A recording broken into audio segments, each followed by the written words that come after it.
this is the 2020, end of 2020, the year of hell, New Year's episode that we're doing of the Band Shop podcast. Yeah. Oh, yes. And Jenny here is unfortunately going to have to jet here real quick because this took a lot longer to set up than we originally anticipated. You really just fucking Imagine say Jenny? right? Oh yeah, I don't like the way that even sounds. Sponsored by the McRib. All right, I gotta go. But yeah, so Hi, Jenny I was here. Yeah, now I'm so leaving. she's gonna have to go. Tyler's gonna be coming in at some point, Chris hopefully. in charge of all of my verbal work. Yep, sponsored. But we by had to the make sure that- savory make sure that pork she was sandwich, here. the McRib. She came you in have and to leave started in 1 hosting minute. Nope, this year. Nope, you have to leave now.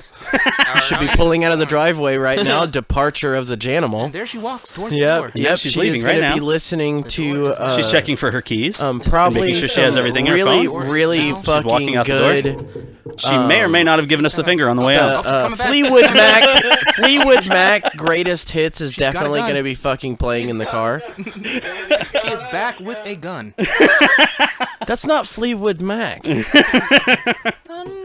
Anyway, so like we wanted to do another like year-end episode like we did last year, and we plan to do for every year, and we wanted to make sure we brought on the people who are kind of crew, family, staff now, which is why we got Joey in here with us, because Joey came on this year as one of our editors. Yeah, I won't usually be on camera, but we thought for Make sure you this, keep your mic. we thought for this special episode I would make an appearance on camera. I'm usually behind the scenes doing some editing. I got to do the Forethought set, which is really awesome. That was a great band. Oh god, that was a great set. You know, originally, not to interrupt real quick, but originally I was supposed to be here for that because they did a song that I was originally supposed to do a guest vocal spot on, and I was a lazy ass and haven't recorded it for them yet. What? So I What? You being a lazy ass, Chris? Yeah. It's a symptom of the year, I think, the lazy Yeah. assness with Fuck everything COVID. going on, COVID, elections, whatever there is. So yeah, that was my first thing. Forethought. It was a lot of fun. I got to really like their music, and then I got to do Controvert set recently. So hopefully, Yep. I'll be out. But yeah, by the time Yeah, that by this the time this airs, is- I'll be that would be last week's episode. By Yeah, the still time this haven't airs. I'll be seen doing that some more, shit. so I'm excited. So. Brandon played that shit so fucking good when we played that, so I'm Oh, just dude, like, kinda I honestly, excited to see it's that. funny because that set, going back through it and like was one of the watching better the sets final that we had. edits, going back through it, I'm just like, I am honestly amazed that you guys made it through that set without serious fuck couldn't ups. see. For as much as no the shit. fucking strobe light was going off throughout that whole set. Dude, I had no idea what the fuck was going on. I was just like, When Tyler okay. gets here, if and when Tyler gets here, you can give him shit for that because that It was was. his We might have to put a warning on the I'm epileptic definitely- warning on the front of that one. Oh, dude, for sure. Yeah, I skimmed that footage and I didn't really find. I was Make it a meticulous. special warning too. That in parentheses it says, even if you don't experience seizures because of flashing lights, you may experience a fucking seizure because Tyler fucked up the lights in this goddamn recording. Right at the very beginning too. Like, Yeah, dude, it the was just first like- song. I'm like, oh my, what is this, like battle light? Like, I don't know what the fuck Well, is because going on. we set that. We fucked set up that is thing. what it is. It was like an alien invasion. Yeah, we set it up so that there would be that like nice little cool pulsing thing in between like each song because you guys had all your samples and stuff running. Yeah. And when we started the set, as soon as you guys started playing, I mean he can clarify this later, but apparently like something started peaking on the board back there in the volumes. So he turned to mess with that and didn't think to turn the lights on before he did that. And so the majority of the song, as you guys have all seen I by now, love was like all like flashing light and like wasn't even the lights weren't on. My response to that is, I love you too, Finney. It That's turned out my really good. response to that. It still looked good and it was Yeah. kind of cool in the end anyways. It But turned out like good. But yes, but that's kind of what happens here. I mean, like I was Oh, of telling him course. when we were talking about the edit, because he was concerned about would it look good? Could we make it work? And I was like, just work with Yeah. it. Like, Yeah, and because here's the deal. Like, I've said that to everybody, like, not to cut off, but, like, that's with anything when you're working with media or entertainment. A lot of times you will record some shit that is yeah. a fucking nightmare. Lipstick that pig. Yeah, dude. Like, and, like, that's kind of our job as editors, though, is to try to make it look as good as we can with what we have. But sometimes, Yeah, and it was a good but learning some- experience. It was. Sometimes though, like especially with recordings, like for music, not necessarily video, because video is definitely something that you have to like. Timing is everything when it comes to a video, and like quality is a big thing, and production is a big thing when it comes to video. But musically or like vocally, sometimes you can record some shit that is an absolute piece of trash. But then when you go to edit it, it's not dressing up a turd to make it look cool. Oh no, yeah. Sometimes You know, it's like, everybody yeah. refers to them as happy accidents. Like Yeah. sometimes they what you think is absolute garbage actually turns out to be like a jewel. And that's what I think happened with this, because it really set up a good vibe. Perfect example. One of the internet projects I did, I only played like 3 or 4 shows with this band. Lycan. I did a single with that band called Burn Season, and that drum track was only recorded with 1 overhead mic and 1 bass drum mic. And that was it. And when he told me that, and I'm not going to put a name out there, but when he told me that, because you guys know what I'm talking about. Yeah. Well, when he told me that, I was like, you're fucking crazy. There's no way that this is going to sound good at all. And now that dude is signed to like Century Media Records. So like, yeah, you definitely... Did he make it sound good? That's the question. Oh, that track, I'll let you listen to it later. that track is great. I mean, it's definitely a lo-fi quality of style of recording, but it's not a lo-fi track. That's the thing. It's like that dude. I have some old recordings of a project that I did way back when I was a teenager, and like that's how we recorded the drums then. We actually only did it with 1 microphone, but what I did is I took it and I sat it in the corner of the room, and I had it facing up towards the ceiling. So it got all the low end from the bass drum was getting trapped in that corner, so it picked it up perfectly fine. You've heard old like Converge recordings, right? Mm-hmm. Okay, like how like tight the drums sound, but they're like there's not a lot of low end in there. You know, the drums aren't huge, but they're there.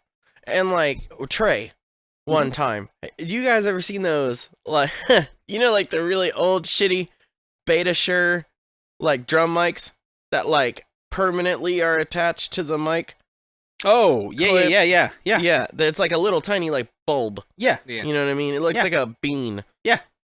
He literally put 1 right there for the first recording of Shell Shock. You guys know who Shell Shock is. I don't think you do. But one of the bands that influenced why Controvert sounds like it does right now. Yeah. And all the music that we do, because I played guitar for that band and did vocals in that band. The original vocalist for Controvert was the vocalist for that band. DJ who played drums in Controvert was the drummer for Shell Shock. Kind of, yeah. It's kind of like this is kind of a byproduct. Yeah. Just like So, you know, he recorded one of our biggest tracks that we ever had, Ship and Smith, which was about the last lynchings in the USA actually happened in Marion, Indiana, at the courthouse. And it was very wrongful death and very horrible and tragic events that happened. It's probably public too. Yeah, 100% public. There's like newspaper articles and pictures about it. You know, and I'm glad I'm telling this story, distracting everyone from Ben over there fucking shit up in the background. I'm sure he switched it off the camera. Back with another gun. This time it's an assault rifle. Is that an AR-15? Where did she get that? That's a bump stock. No, but I just she's not here. Hold on though. Let me. Dumbasses and didn't set up a thing for just the couch and the love seats. Sorry, you guys. You're gonna deal with the fact that every so often it's gonna get stuck on just Chris and Joey. Well, well, see, part of the job that you have, though, Benny, of being the guy in the control room is that while you're doing that, you could make one of those. Well, what you're doing at the same time? Yeah. Fuck up the video. But anyways, let Chris finish the story.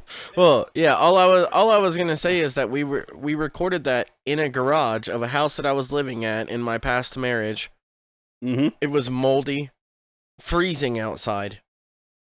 That garage smelled like shit. Just like cigarettes, balls, and mold.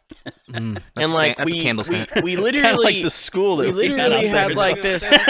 There was like this, and I'm serious. There was like a 3-stage heater that we were running in there to keep it warm, and it kept it hot as fuck in there. You know what I'm saying? And because it was it was like a big ass one that was connected, like hanging on the wall ceiling. No, it was like it had a big ass pipe coming from the ceiling. It was like a internal hard connected big ass 3-stage. So we would run that and then we would cut it.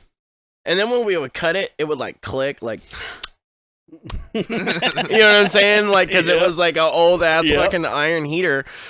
So we recorded the drums, and I'll never forget. I cut the heater, and you hear the click and shit, and like DJ's over there, and like he just records the drums with no metronome on that one microphone.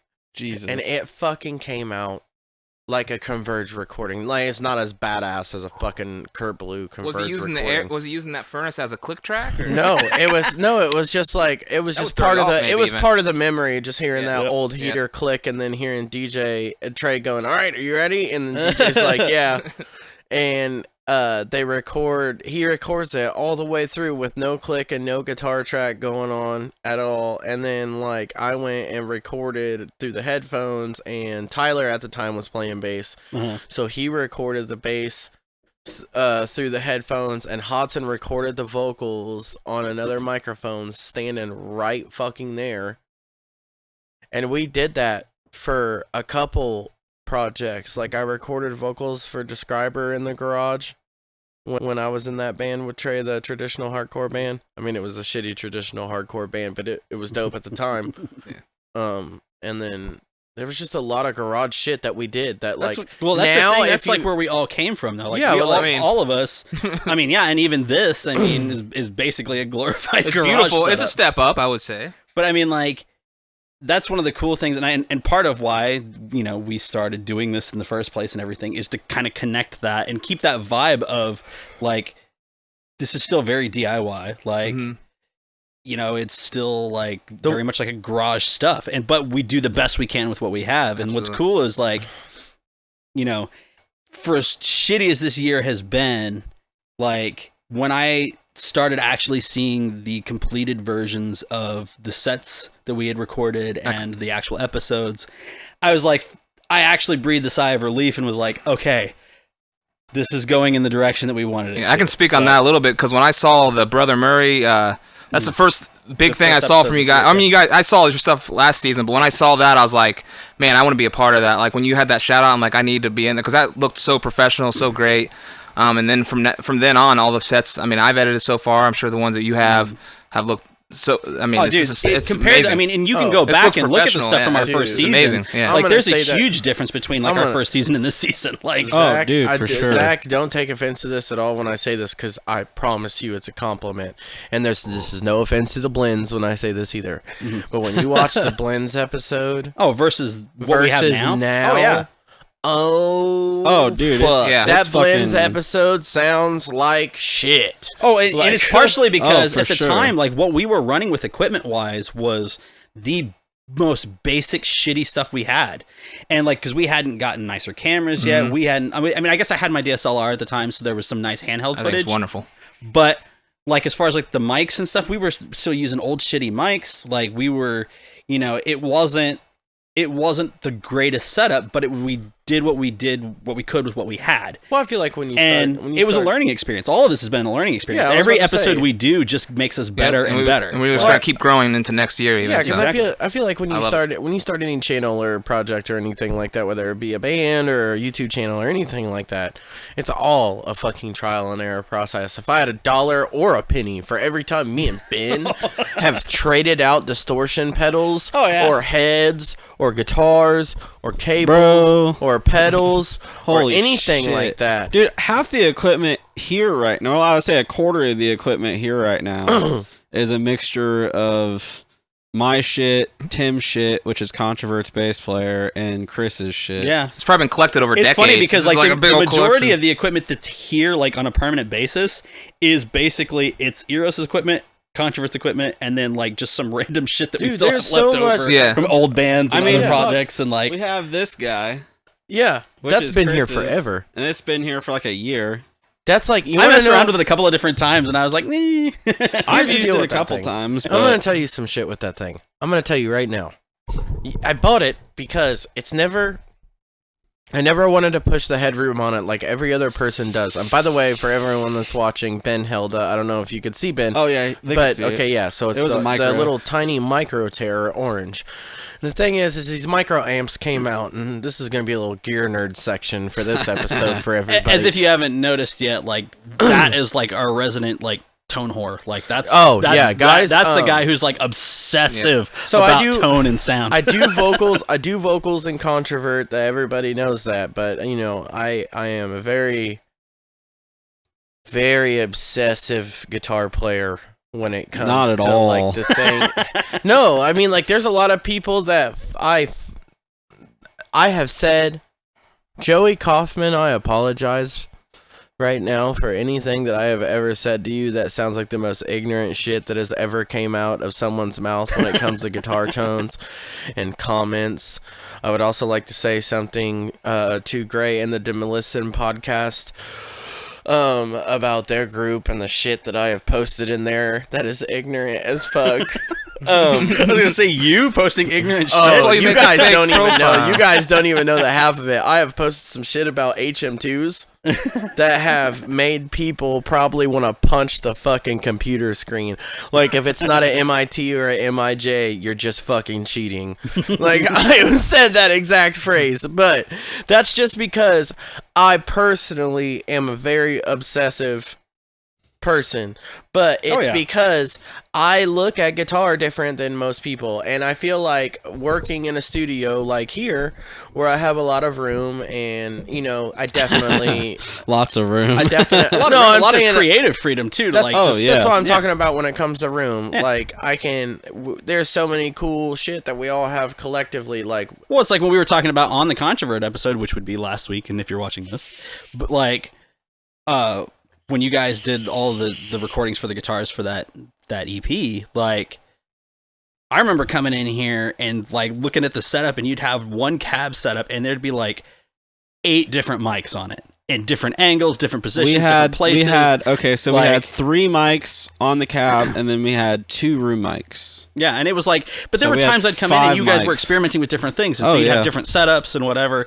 People and can it really like chasing down trying to find Which that exact I think tone you all want. that was ended up used was like 2 of the mics. Yeah, I think we already went over A this. lot, in yeah, in the actual episode. Controvert. I was We thinking actually that. went over this. here's podcast. Here's the deal though.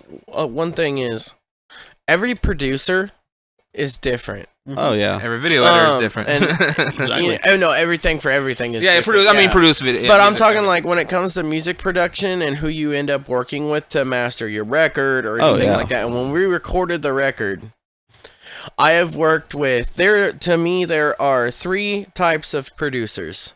Okay? There are producers that want it to sound as organic as possible, and that's where they want a lot of room mics, along with straight on cab mics, along with mics that are very non-conventional, because they work with a lot of hertz manipulation and distancing when it comes to levels of volume, and it causes it's like a different theory. And then you have people like Trey who do recordings like what I like to call simplistic magic. He will take 1 to 2 mics, and if not, a direct in and a mic for a real tone, or a reamp sound and a direct in, and mesh those 2 together, or recreating tones digitally. Oh yeah, like that's you one of the have areas where he and I are kind of similar on, Yeah. as far as, because we both have had a background in using technology as a way to help kind of Amplify or make it cleaner, but it really depends on what you're going for, because that was like, and I think we talked about this in the Controvert episode, but like when we were doing it, where you and I originally kind of started butting heads at the beginning, was because you were very set on a tone that you were trying to go for. Oh yeah. And I couldn't quite grasp exactly what it was you were trying to go for. It was more than that though. And too. I was like, okay. It was option as well. Yeah, and I was using what skills I had at the time and what I knew, and you were pushing it in an area where I was like, I can't do that. Which is where I have to hand it to Tyler. Tyler jumped in and took over that, because Tyler is not as, when it comes to music production, is not as stuck in a box as I am in a lot of ways, because of my many years of doing production. You kind of learn your habits, like the things that you're used to doing. Same with video editing, you'll find like you start to find the things that you do all the time that's just comfortable to you and how you edit. Absolutely. And then what happens is, once you've done that for progressive years and years, and in my case close to 20 years, like you don't even realize that you've now stuck yourself in a box to where like when somebody tries to push you to do something outside of that box, it's hard to do. Like, and you can't fathom it. You can't figure it out, which was what was cool about having Tyler then step in as well, is that because Tyler's, Finney's, mindset, his box isn't quite as closed because he's newer to it. So he's more open to all sorts of experimentation and things that I was like, why would you do that? But then hearing it in the end, oh yeah, like when everything came back around and I heard it in the end, it was like, okay, I get it now. Like I hear what it is now. You know what? And I want to say this because like I feel like I love everybody that helped me work on that record and everything. Don't get me wrong, even though like we butted creatively on that, like I love Chris to death. Like Chris is like a brother. That's why I say this. That's why I say this before I say this. A lot of people throughout your music career, while you're trying to be creative, and I say this for every musician, will want to talk something that is not within your creative vision. And a lot of times, people, and I'm not saying you at all, people will think you're fucking gnarly. No, I'm saying this for real. I actually don't. I don't have any type of remorse for saying this either. A lot of people will talk shit to you about your creative vision. Oh, and the thing is like with the King Me, and I'll stand by this no matter what. The King Me record, the way that I wanted to record that with the creative vision that I specifically had for that record, it was 8 or 9 different people could master that record different with all the dry tracks and stuff. Dude, there actually are different mixed versions of it. Right. Like, and I just wanted one like, and I did that with Shell Shock when we did our first record. I did some weird shit. I used like fucking 5 or 6 different guitars on that record, and it was a very juvenile recorded record. We used like Garage Band with no click. It sounded awesome but horrible. I don't know. It was dope and DIY and very sick. Like because one of my really cared about in my life friends actually recorded that record for us, and like I don't think any of the reason why it sounded juvenile and badly toned was his fault at all. Actually, I think it was our fault because we had no idea what the fuck we were doing, and I was using like a Dan Electro. It's all a learning experience, and that's kind of getting back to like what this whole episode is kind of about, and everything is. We want to talk a little bit about like what has happened this year. Obviously, everybody's been through crazy shit this year. I mean, 2020 has been a fucking horrible year for everyone, but like, there's a reason why we didn't even get to start releasing episodes until fucking December of this year, when we were supposed to have started them way earlier. In fact, when did we even record that Controvert thing? It was probably back in October? Yeah, and like for those that are watching this now, we're actually recording this like it's going to be weird for you watching the episodes because the episodes with the bands in those were pre-recorded a few months ago. This is actually being recorded like a week before it goes out. So this is going to be more recent. So you're going to see like my facial features and hair is going to go up and down, because it's... But Jen's back. I think she has a mask on this time. No, but like my thing though is that like it all started like the last episode we did on our first season was this episode. It was the end of the year wrap-up episode, and that was the last one that got released. We actually had recorded 2 more episodes that season after that. Unfortunately, we had some issues with equipment at the time, and I think we've talked about this before, but one of the bands that it happened to was King's Gambit. And that was supposed to be on this season, right? Or was King's that last Gambit, season? That was last season. King's Gambit came in here, did a great set, and we had a good interview with them. It was good. And then we found out after they left that our computer had been fucking up during their whole recording. Oh my god! And so hard drive melted down, wasn't it? We had a hard drive problem, and so there were like entire sections of each song that they did that were just missing. Dude, yeah. Okay, please let them redo that. Yeah, can we announce they're coming back? Is that what's happening? Yeah, right we now? will talk about that. They are actually on the schedule to be coming back. They will be this season. Okay. So okay. I moved my mic. It's gonna make. I'm gonna interrupt right now because I want to say something. First off, those guys are my good friends, but then I'm a little biased, not so. And this isn't They're sucking good dudes. This isn't sucking anybody's dick. But I just want to say this right now. Their new record is so fucking good. Oh, dude, yes. And like live, they are probably one of the most hard-hitting bands I've ever seen. Like, I've got to play with a couple of those guys, especially Anthony. Oh, yeah. I And played Benny in and I, of California course, Caller have- with him, and he's Basically, everybody in this room Yeah. except for Chris has been either in that band or in a band with members from that band. Oh yeah. yeah, they're great. And So yeah, it's, I haven't got a chance to listen to. I mean, by the time this comes out, I will. I haven't got a chance to listen to a new album. But It is so good. Oh yeah, it's good. Like, I mean, I can only imagine. Yeah. I also want to give a special shout out to Colt and Blake because they're two of my really, really good friends, and Blake is making some moves in his life, working for He Is Legend. yeah, Oh, yeah, he's dude. been working. He's been doing merch for them for the last. It's more than merch though. He's Oh, like yeah, their he's- guy for fucking everything He's right now. basically Yeah. their bitch.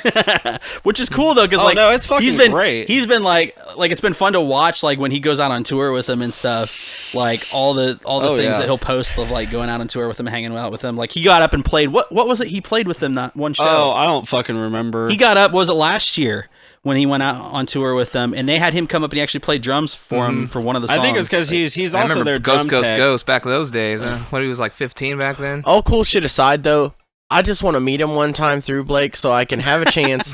No, I want to talk some shit right now. I have a chance. I want to have one chance, one fucking chance to look at them and be like, can you please just release one album again that sounds like Suck Out the Poison? Yes. Oh my god. Suck Out the Poison is like one of the greatest fucking southern, like I guess southern metal or Yeah, like it was a great fucking album. I don't know what the fuck you call that. Amazing? Like I don't know what else you call that. It's funny Like, because that album got brought up in the Forethought episode when we were talking with them. Oh, yeah. That we were talking. Suck about Out the Poison is probably like one of the least talked about gold albums Oh, I yeah. have ever experienced. It's a great He Is Legend. Mailing too. Oh fuck. Yeah. that's a good Oh one, too. fuck. Oh fuck. So, getting back to that though, the reason that the end of year episode ended up being the last episode that we did for that season was because we had those problems with our equipment, and then we actually had Weed B come in here too, and Weed B came in and recorded a full set and an interview, and I will fully accept, Maxon, if you're watching this, it is fully my fucking fault that why it didn't get released, because we had actually gotten the new equipment by that point and everything was fine. There were a couple of reasons I will admit as to why it didn't get released from my perspective. It wasn't on them. Like they did great. The problem had more to do with the fact that when they came in, it was a really rushed situation. Oh yeah. And I ended up having to do everything because at the time Benny wasn't here, and Tyler, who was supposed to be helping out that day, had something come up. So I literally, at the time, we didn't have Joey at the time to come in and help out. Like, so I had to run that entire session, everything, the That's interview rough. and everything, all by myself. And when I started watching back everything and listening to everything when it came back at the end, I wasn't very happy with it. You could tell it was rushed, and, probably. And it was my side of it that I was uncomfortable with, my production of it and everything. Now the recordings actually aren't bad. I like because and here's the thing, that episode will be coming out at some point here. It will get released. You know, flaws and all. I'll make Whether sure it it's gets just released. the set But or the podcast. the and whole set. thing, the whole Oh, thing, yeah. it'll all The get whole thing will released. get released. And Shit happens. and like I know, that. like, and I just wanted to make sure that I did address that publicly, because there were some people that knew that Weed B had come in to do it, and then it never got released. And Like, what's the it, deal? it was, yeah, and I know Maxon and I had kind of talked about it a little bit too, and it was like, I just never got fully around to getting it done. And when this year kind of happened the way it did, and everything that we've kind of all experienced recently and stuff, it kind of reignited some things with me, and I went back through and found all that stuff and started going back through and remixing it and getting it together so that it could be released.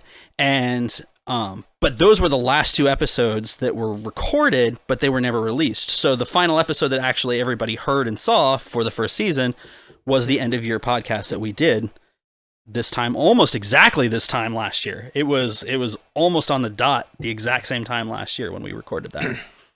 And even then, I remember when we were done doing it, we talked about how, you know, this was going to kind of become a tradition. Like, we were going to do these every year, you know, Yeah. because we had a great time. We were talking about like crazy things that happened during the year in music, some of our favorite albums, you know. Oh yeah. There were some great moments in that. And this year in particular is a little bit harder for us on this, which, you know, as a lot of you know, we lost a very, very important person to us this year.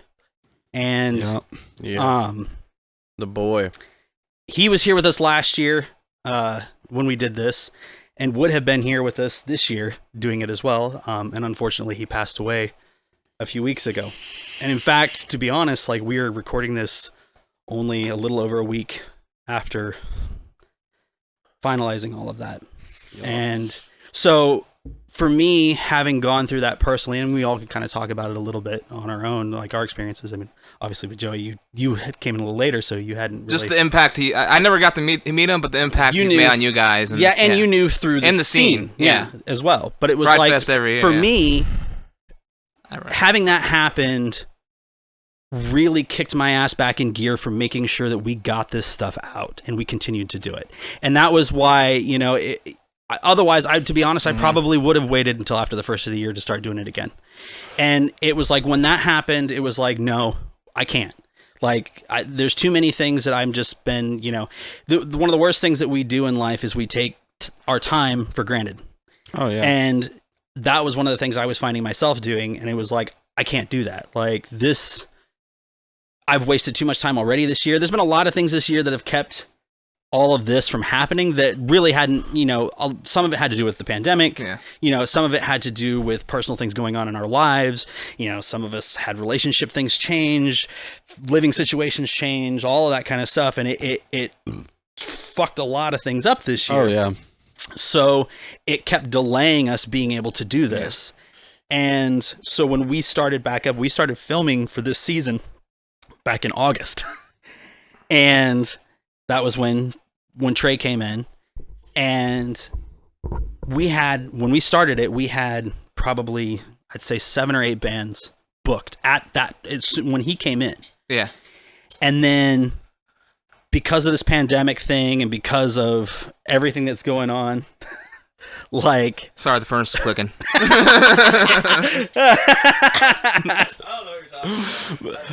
If the camera was on me for my face that I just gave to Ben, we're all cheesing out on that one. We really need to edit that out because I literally just went.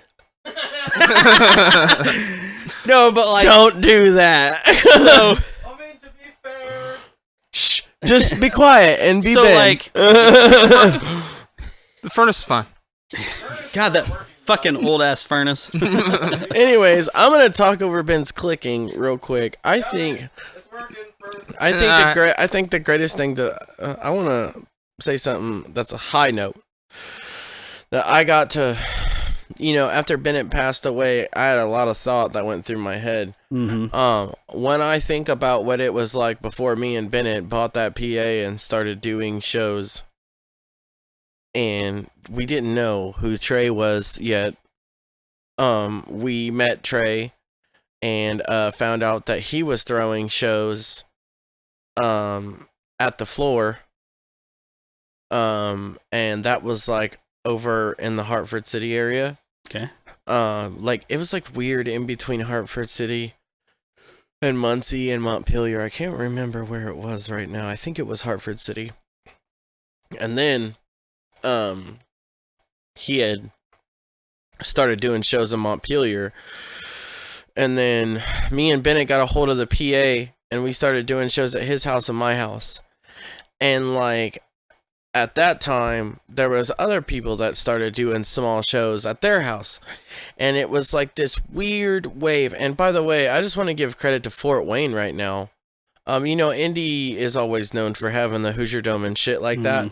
But Fort Wayne probably has one of the most realist hardcore scenes I've ever seen in my life. It's like a different fucking world. Fort Wayne's always had a different culture, though. I feel. Yeah, it's a 100% different culture. And the hardcore, and it's the second biggest city in Indiana as well. So, and I feel like a lot of the involvement with certain acquaintances and some friendships that I have in the Fort Wayne area, not very many. I think that is probably my favorite place to play. But the reason I brought that up is, you know, you have now, when before, And like, just think about 2012.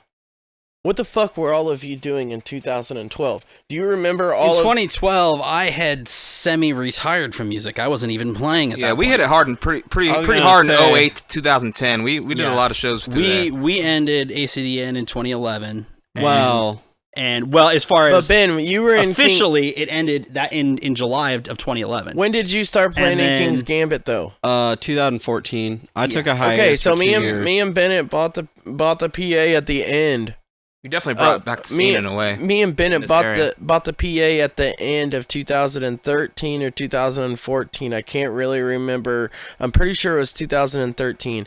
And I feel like since then there has been one of the greatest connection that happened. Oh, dude. that that god, yeah. Indiana probably needed that more than anything, and I don't take full responsibility. Me and I Bennett feel like don't if it take full hadn't been for that, responsibility like- for that. In fact, I feel like what you guys did with that, Bennett in particular, due to his personality, really. Yeah, dude, I mean, he went. We had a conversation. I said this to Ben one time.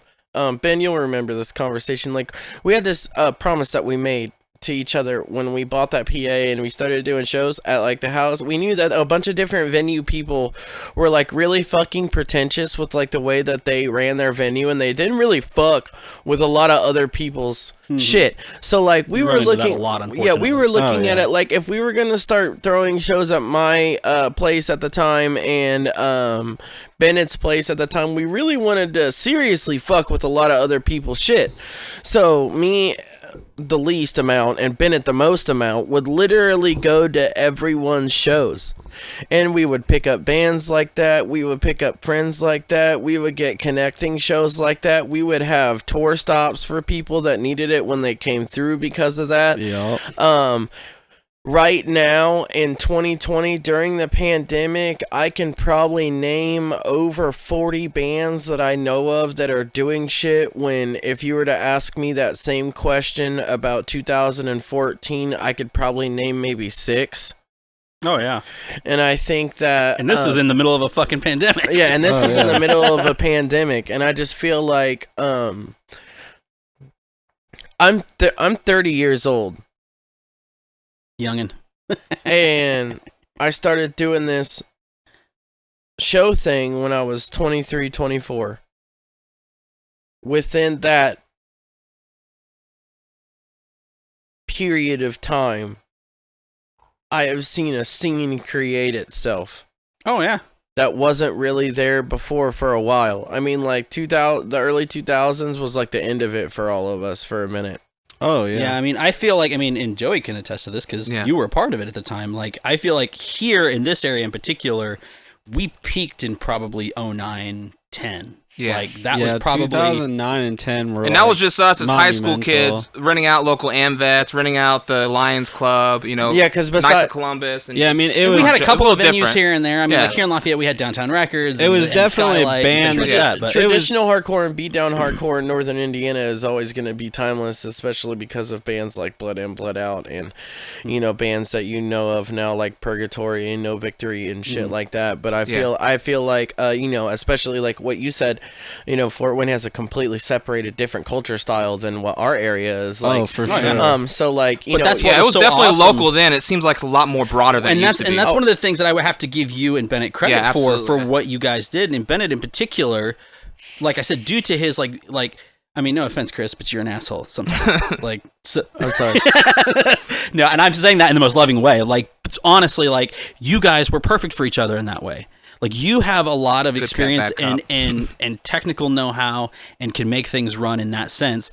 Bennett was always more of the people person. Yeah. And Bennett would do most of the talking, and I would Like- I would most likely be there. Yeah. Most of the time, either teaching Bennett to eventually run sound that he did Yeah. by himself for a long time, because I was the sound guy for a really long time for the shows at the house and my house, and Trey helped a lot. And one of our buddies that needs a huge shout out for a couple Fried Fests that you guys never got to meet this person, but he was there.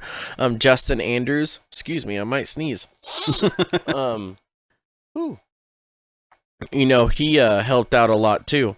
And plenty of other people Oh yeah. That I could name off that either helped us with supplying PAs, helping us rent out shit, doing compilations for the bands that played.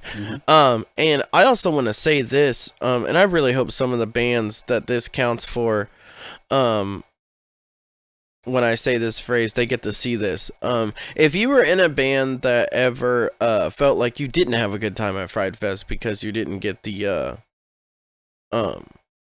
treatment or exposure or reaction that you wanted, one, please don't beat yourself up over that.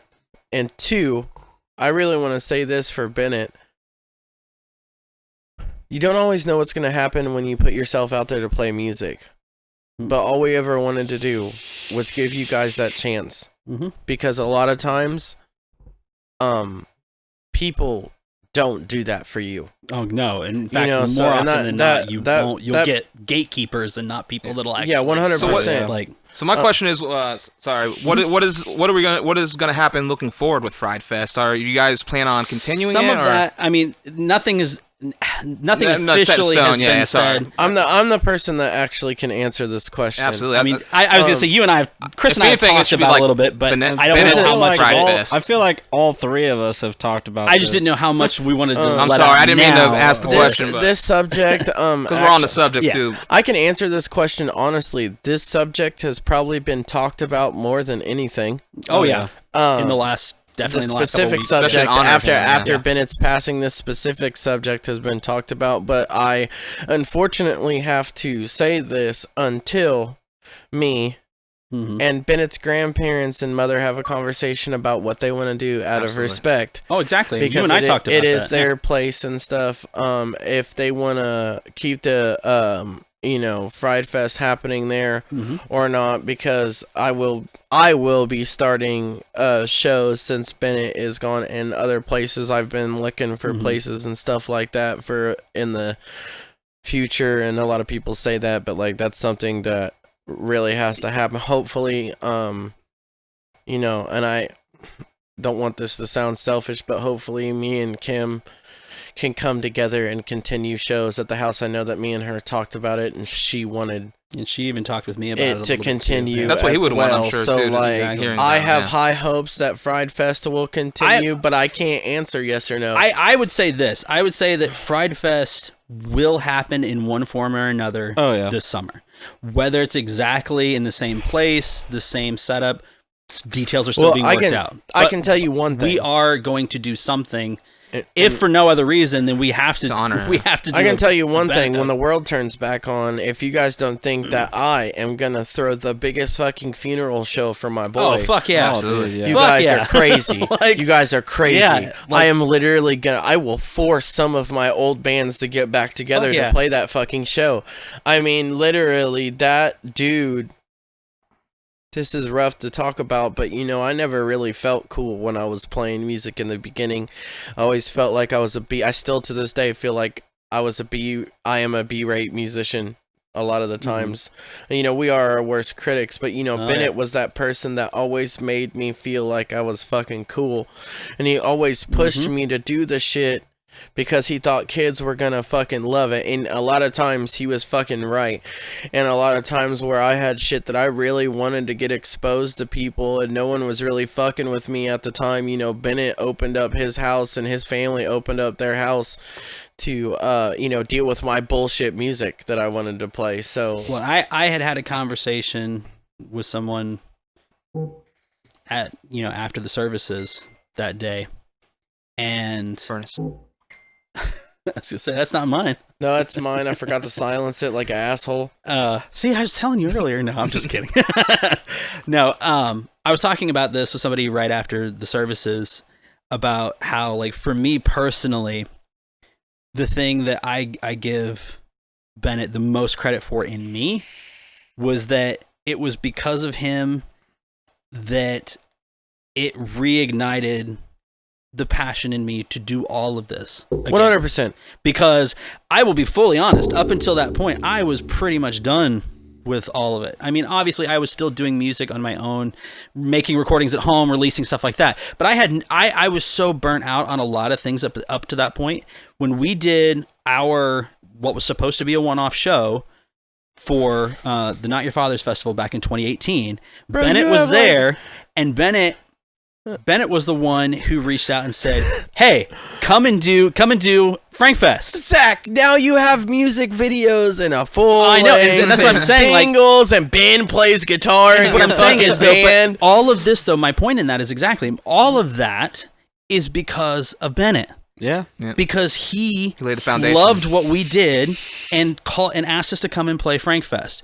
We were just going to do a one-off show, and he asked us to come and do Frankfest. So we were like, okay. So we came and did Frankfest, and then he just kept continuously bringing us out to shows, and keeping in contact and wanting to be a part of bridging things and keeping us going. And that, because of that, and us coming out and having the experience that we did out there at Bennett's, and the reception we got, and we're just like, this is fucking crazy. We get a better reception out here than we do in our own hometown. Well, it's because no matter. Here's the deal, man.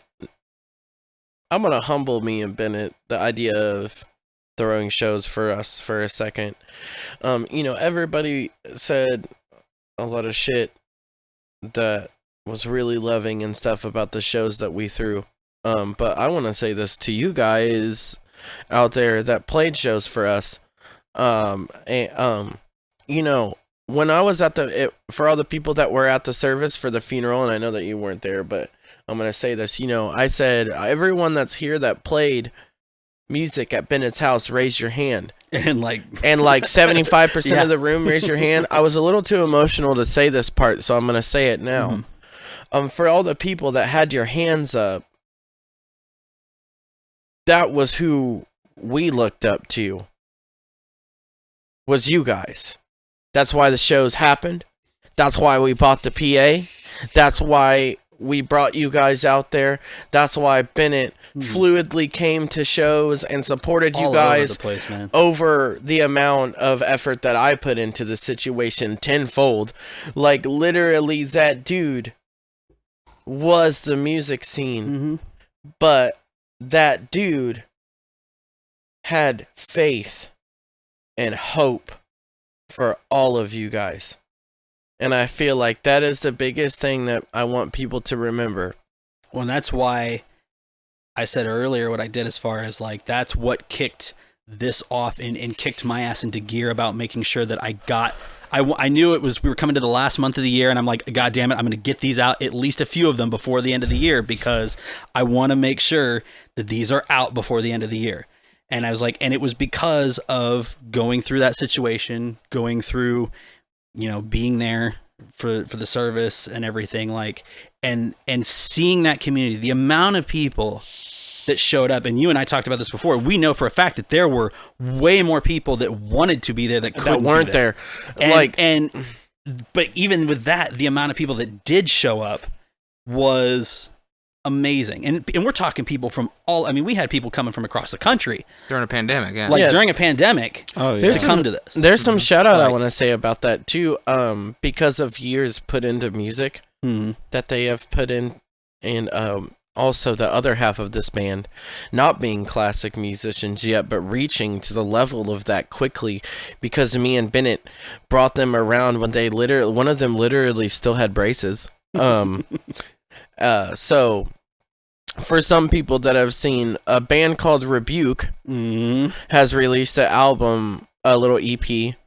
Banger when album, dude. Heavy as balls. Yeah, so that band has a lot of history in it that people won't necessarily know, that me and Bennett got to experience a lot of it. So like Inheritors was what the two of the members in that band, which I love very fucking dearly, and the other two just as much, were in Inheritors and another band called Dropkick. And Inheritors, and I'm not talking shit, they were like the perfect example of old school D-beat comeback kid hardcore, and people looked at them like they were a dated band. and it was because the dudes in the band were dated dudes at the time, like me. And it gave me, seeing Inheritors play shows, gave me hope to never give up on my fucking dream. And the fact that the dudes from Inheritors, that later turned into Barricades, that was a legendary fucking band, that eventually had the two young kids that I mentioned, one of them, Jacob, did vocals for the ending of Barricades' run. And then later became the vocalist of Rebuke with his brother Joel, hanging out in that band with him, who still had braces when I met him and wasn't in a band necessarily yet, but then later started Dropkick and is now recording bands, making death metal sound amazing in Indiana right now, and doing a lot of cool recordings and shit and blossoming into a fucking amazing musician. Me and Bennett had so much fun watching Jacob and Joel grow up, and then watching Marcus or Hansel or whatever you want to call him, and they're amazing dudes. They played a lot of music, and then Joel and Jacob were just hanging out with their friends, making crazy songs. And I got to watch people lose their fucking mind while I stood next to my best friend Bennett. Feeling. Yeah. You know, and then now we look at Rebuke. Yeah. Which, Rebuke is... Yeah. Who fucking knew a band from Muncie existed? Let alone like that.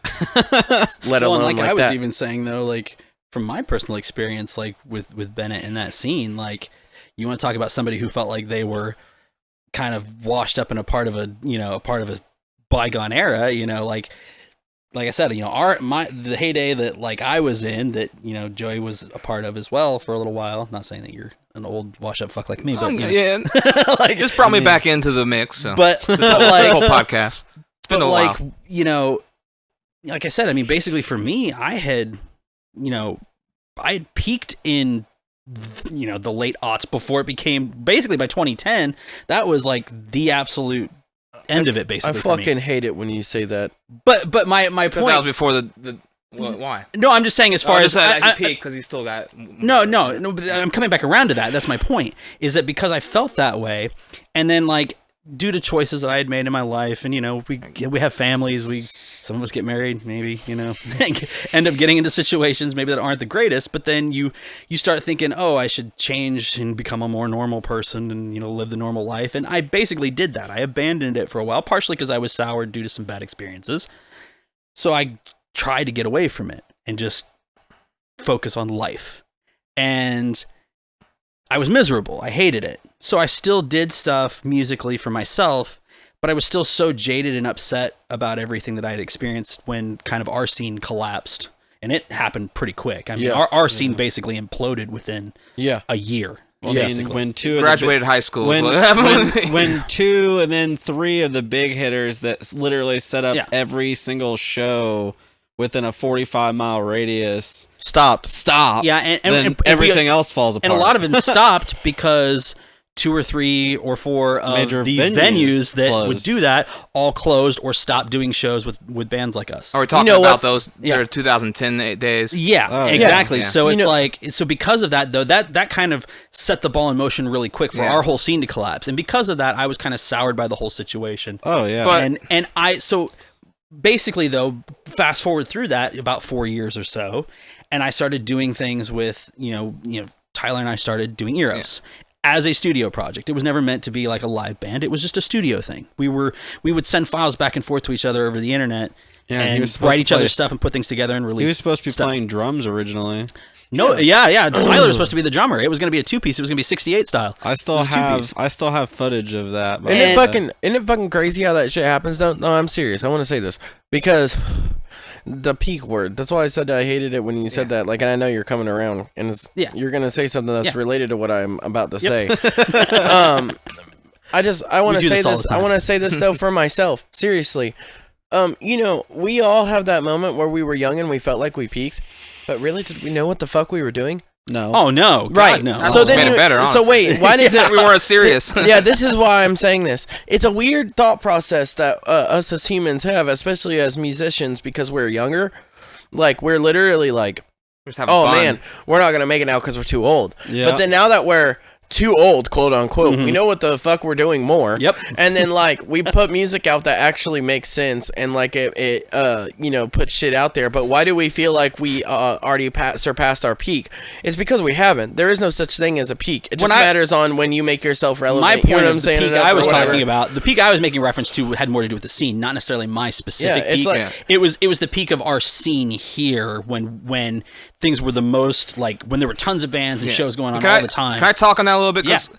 like was as, there. as for me, like me and Ben and Nate Burge and all that, we were all still in high school. So what we would do, we would print out all the flyers for the show, and the high school would hate it, but we would go around the hallways and just plaster them on the wall. Mm-hmm. And there would be kids that were jocks, there would be kids that were on all the sports, the nerds. They would all come out to the show. So that makes I actually respect what you and Bennett did even more, because you didn't have that platform of everybody being in the same school every day, everybody talking to each other. You guys actually had to go out more and reach out. I Yeah. think that's why the scene was a lot Well- bigger back then, is because we could have 200 kids because we were all in high school and didn't have any responsibilities or anything to do. So it was a lot easier back then. It really was. And It like was- I said, It was a philosophy that Yeah. we had that was like that, though. Yeah, it's because, beautiful. It's a lot Yeah, different. well, we looked at it like, when you're in high school, think about it, dude. your social circles are a lot tighter. Yeah, but yeah. even though they're all tighter, they're also separated more and shit. You think about it like that, but then think about it in this case. When you walked around your high school, when you walked around your high school, when you walked around your high was school, when homeschooled. I walked around my high school, the people that didn't fuck with us still knew what the fuck we And did. they came out to the show. I remember. Yeah, there they was- knew what the fuck we everybody did, came and they out. knew who we were, and they knew what we were doing and what we were involved in, and what me and Bennett did. Thought process wise is we realized that when you become adults, no one gives a fuck about that shit anymore. True. So what we did is we gave everyone a reason that always would talk about missing that shit that they gave a fuck about, and we put it in front of their face. And I feel like that is a reason why a lot of people like Ben back there and like me had that moment where we were like, we're not ever gonna do shit like that again. Or you got to But switch it was up. You can't do fucking the fun. same thing. Yeah. Yeah, when someone same puts it thing. in front of your face or whatever, and you're like, oh shit, I actually have an opportunity to fucking do something like this again. Am I really gonna do it or not? Well, and that was, like I said, coming back to my point, was that when Bennett brought us out for Frankfest in 2018, that was the spark that ignited it back in us again. Because, because Finney and I had been in a band together back in, 2006, 2007, and, well, really into 2008. Beginning of 2008 was when we ended that. And, so he and I had played in the scene earlier on, and then we kind of went our separate ways, and he was involved in Cali Collar for a while, and we were doing ACDN, and then he left Cali Collar and kind of did what I eventually did a little later, had a normal life, kind of stopped doing music stuff, got in a marriage and Became kids a real and, real adult. became a Tried to became a life real the boy. adult stuff. For But a while. which we all make those choices and do those things. Yeah. But it ignited it in him too. And so for me, that's the touching thing for me, even as much as, I obviously was not as super close to Bennett as definitely as you were, or that Benny yeah. was. But Bennett and I did spend time around each other. We did communicate pretty regularly. And we had done things. He came on here and co-hosted one whole episode with me, and then came on as another guest again later, doing this exact episode. That was Swamp last year. Titty episode. Swamp Titty episde. He did the Red Tail one, didn't he? Yeah, Or- and Red Tail was I the saw him in that episode. one, He yeah. and I did Red Tail together. And it was a Great great guy. experience. It I love was those so guys. much fun. And when all of this happened, it hit me in a way that I wasn't necessarily expecting it to. It did and didn't. Partially because in my head I was thinking logically, I'm not as close to him as definitely as Chris is and whatever. But it's we all were close to him. And the thing Yeah. is that he treated us all the same. You can't even put that factor on him. Yeah, no. And that's the thing is it didn't matter if he knew you for 5 minutes or 15 years. Oh yeah. He loved you and what you did and supported you the same across the board. Yeah. And because of that, it ignited it in me. And then I got to see it ignite it in Tyler, which for me was even in some ways more emotional because it's like, here's a dude that he gave up on it for longer than I did. And I never thought I would ever see him pick up a bass guitar again or play on stage again, ever. And he's doing it again. And he loves doing it. Like, you know what my favorite part about Bennett was, though? He never had a moment like we did. He was literally like, "You guys just need to get off your ass and come and play some shows." And stop being a bunch of fucking snitches. And like literally, no, seriously, that's really what his fucking I'm laughing was. because that's exactly that is dude, Bennett. That's exactly like stop being a bunch of fucking lords and come and play some music. And that's I feel like that was like a really really awesome thing. That was my favorite fucking thing about him. He was like, well, "Why are you fucking playing it in your garage?" Yeah. Or in your bedroom. Yeah. What the fuck? And I think it was because he didn't play an instrument and all he ever wanted to do was be as cool as people that played instruments when he was younger. So now that when he got older, he was literally like, well, fuck being cool playing an instrument. I'm just going to be the dude that gives people a place to fucking do that shit for kids. But the crazy thing is that made him even more of a legend than somebody who plays music. Yes. Because it was the greatest critic. He was like, and I've heard you talk about it before, and it is 100% true. That feeling that you would get, and we all of us that played shows that Bennett set up, we all looked for that moment where you would look over to the side of the stage while you're playing your set to see him give you that smile. Yeah, or absolutely. To be doing the you know the bob and like or the yeah. Oh god, yeah, that was the best. If you got that shit, like like. You know, and I was thinking about when we were on here last year and we did this episode, and one of the things that came up in the episode is going to be a memory that I cherish forever, even though it's kind of stupid and silly. But if you watched it, you know he made a kind of offhanded remark about it. Was the set that we played at Fried Fest, the first time that Euros played Fried Fest. And if you remember, at the end of that set, shit went crazy, and I flung my guitar around, and I kicked it across the stage area, and it came flying at Bennett, and I saw it out of the corner of my eye as it started heading for him, and I immediately was like, oh, fuck, because I didn't mean for it to go to Bennett. Like, I was like, oh, and then it smacks him right in the fucking shin, and he's just like, oh, and then like kicks it off, doesn't make a big deal about it, didn't freak out about it, and then like later I came out, I was like, dude, I am so sorry, I did not mean to hit you with that. He's like, no, dude, it's cool. He's like, that fucking hurt like a bitch, but like, it's like, and then he would give me shit for it. Like from that point on, he would tease me about it all the time. Every time we'd play a show, he'd be like, don't be hitting me in the shins with your shit. Like every time, and it was the greatest thing, and it would make me laugh every time. He roasted me from the day we met to right before he died. Oh, dude. I swear. Yeah. Tim, I don't have a guitar amp at the house right now, especially right now because I'm waiting. I have something to play, and I'm about to get to that because it's the last thing that Bennett roasted me for. Mm-hmm. You know, because behind us, my amp is sitting because I keep it here, you know, for studio reasons. Yep. But you know, I ordered a practice amp finally for myself. Let's be but real, Tim and Ben were taking care of his scrambling equipment. for something for me to play through at the house, and I remember calling Bennett, telling him that I had a Pod HD running into a PA system, and he was like, "That ain't no guitar amp, dude. That's just like you just kidding." And he was like over there fucking jamming on that just kidding shit, and like literally roasted me right there on the fucking phone. And then we went out to Chinese, and we were telling, he was like, "You need to get yourself a fucking amp, boy. Quit fucking around with that just kidding shit." Like until the end, that was the last time I hugged him too. Like it was literally just a never-ending roast. Dude, okay, I'm going to talk about this, and we'll probably, when I do the edit of this later, I might actually edit this clip in, and I hadn't posted it yet because it was more of a thing between us than necessarily something that, like, the general audience would get and whatever, but there's a clip that I cut out and I sent to Benny the week that Bennett passed, and it was when we were doing the Red Tail episode, and Benny was running, and this was early on when Benny was just kind of getting used to running things back there and running the board and running everything from back there. And something came up about big balls, and Benny, of course, had to make the comment about his big balls. And Bennett's over there he's like, Nobody gives a fuck about you, big balls, Ben. I don't. Just run the board and shut the fuck up. Damn. I'm not in everything. I'll just meet you. Dude, yeah. I was going to say, you got to be careful with the sound guy. Yeah. He's not that talented. they're You're gonna giving him crop way you too out much of credit. I could totally clip you Look, out of man, this you don't have video to be too, talented.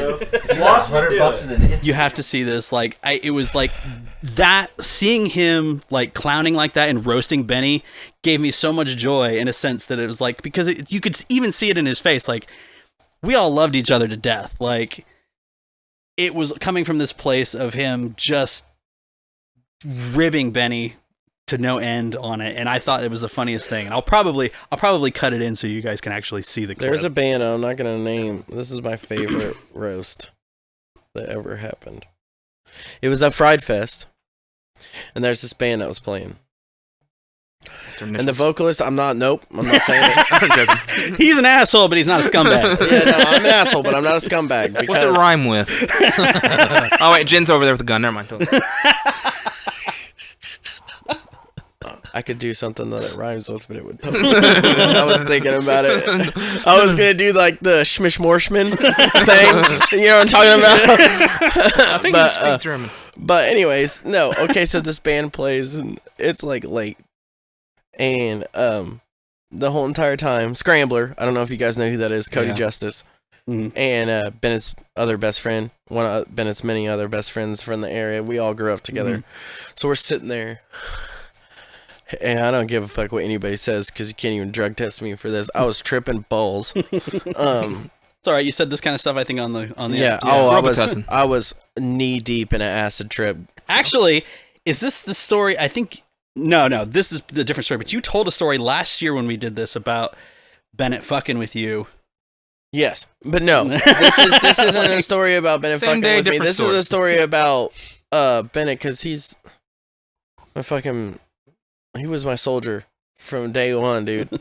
But like we would sit there and we would bullshit at the end of Fried Fest and shit. Well, this was a Fried Fest where a really bad band was playing at the end on the outside stage, and we were in the garage.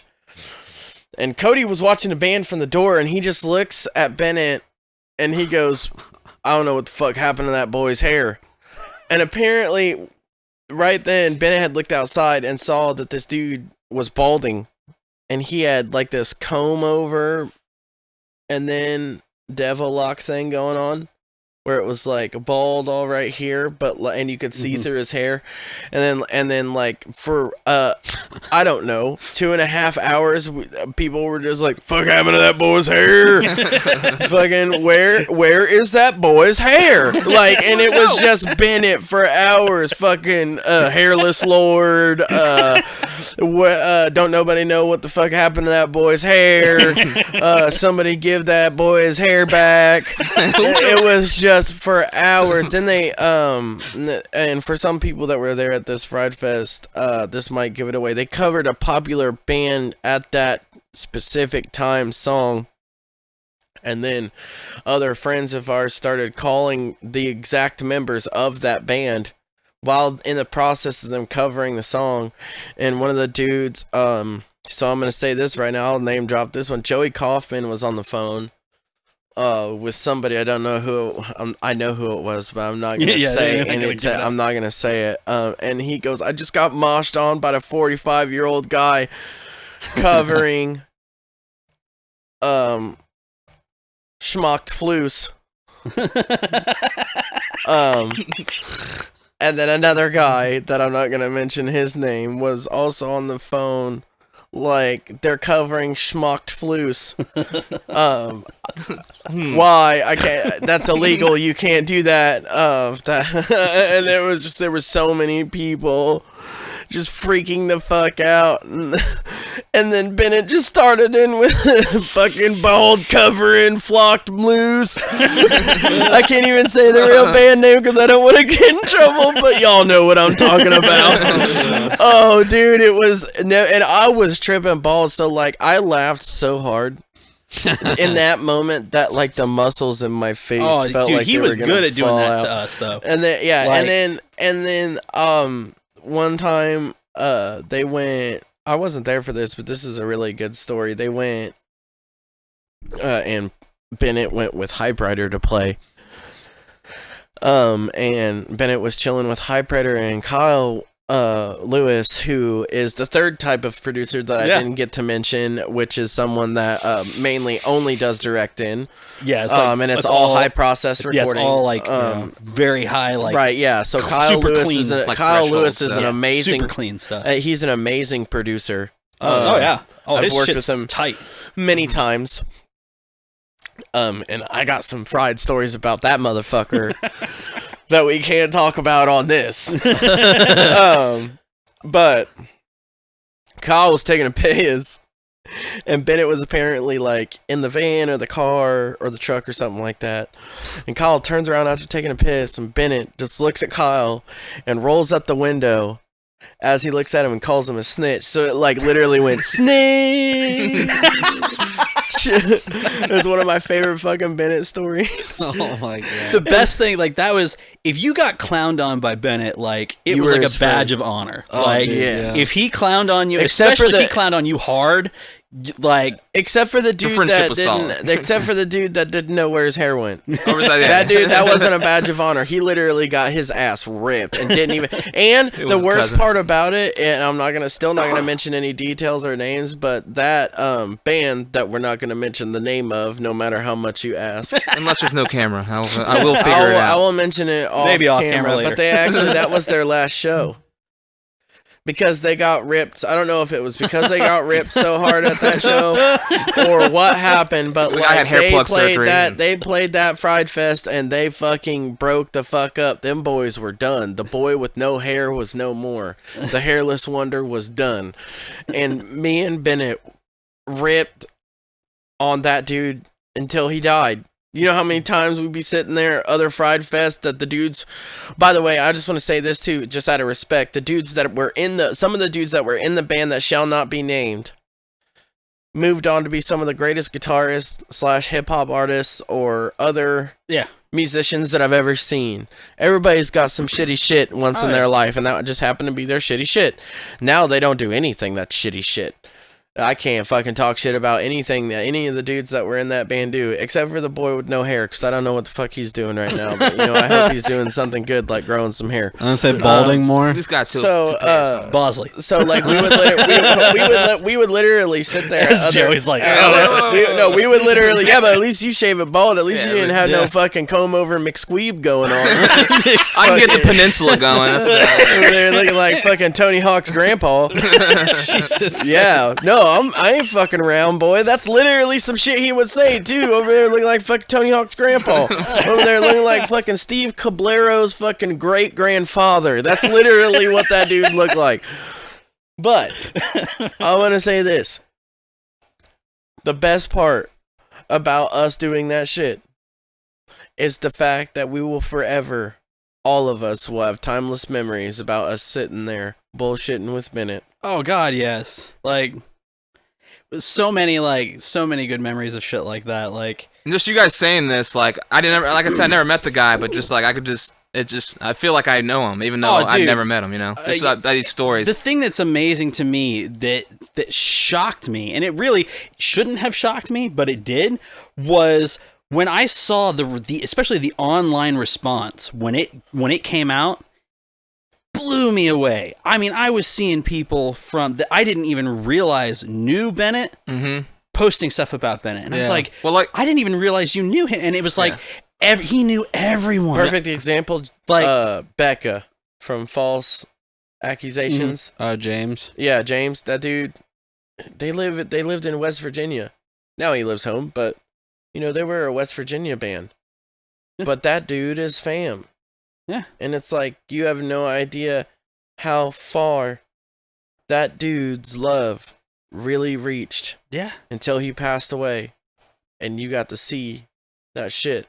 I hope it was an eye-opener for the Midwest hardcore scene to realize that we all need to wake up and love each other. The thing that I was the most impressed by, especially the day of the services and everything, was just how, and I even made a post about it on social media, I think later on, where it was like if he is seeing what happened, and how that community that he helped create just immediately surrounded each other and supported each other through the whole thing.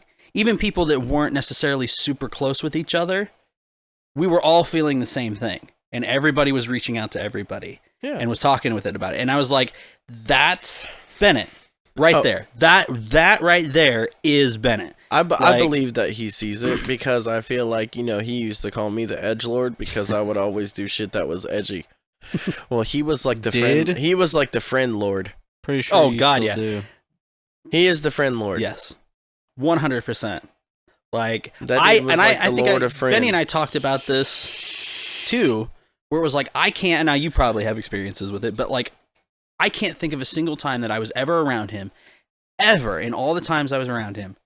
I never saw that dude get shitty to anyone. Oh, about anything. I did, but I was his best friend. So. I mean, but it was always for fucking good reason. Let me tell you. I mean, far as I agree, I can't ever think of a time that I saw him in a bad mood. There were some times when I saw him a little. I mean, like before Fried this year, when we were all a bit stressed about pulling that off. Yeah. Like, but even during that, if you can remember, and I'm gonna tell a little story here. When this was the week before Fried Fest this year.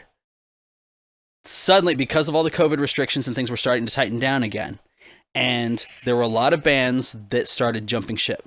We lost almost 80% of Fried Fest. Yeah, the original lineup, yeah. Yes. And so we here with the band shop, we had taken on the garage stage that year. That was the plan, and then you guys were still going to have the outdoor stage. Yep.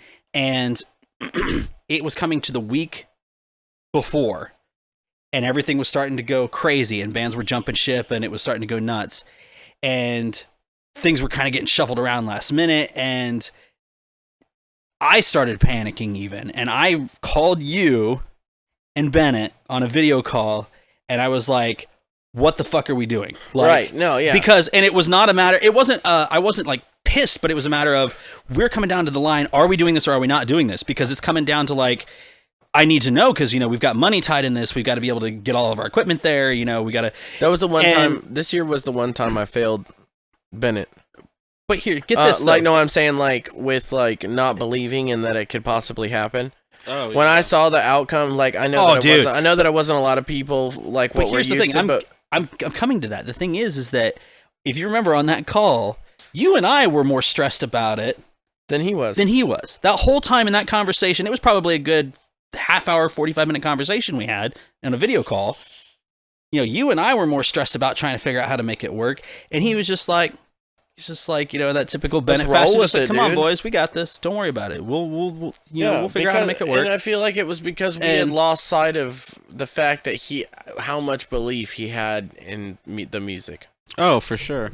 Yeah. Well, because we were being faced with something that none of us had any experience with. Yeah. This whole pandemic thing and like trying to do this. And I know there's a lot of people that were giving a lot of grief to other people for doing shows during the pandemic and doing these things. Well, they still do. The thing with with Fried Fest though that I kept pointing out to people that were kind of talking shit about us still doing it even though it was in the middle of a pandemic is it's in a wide open fucking place.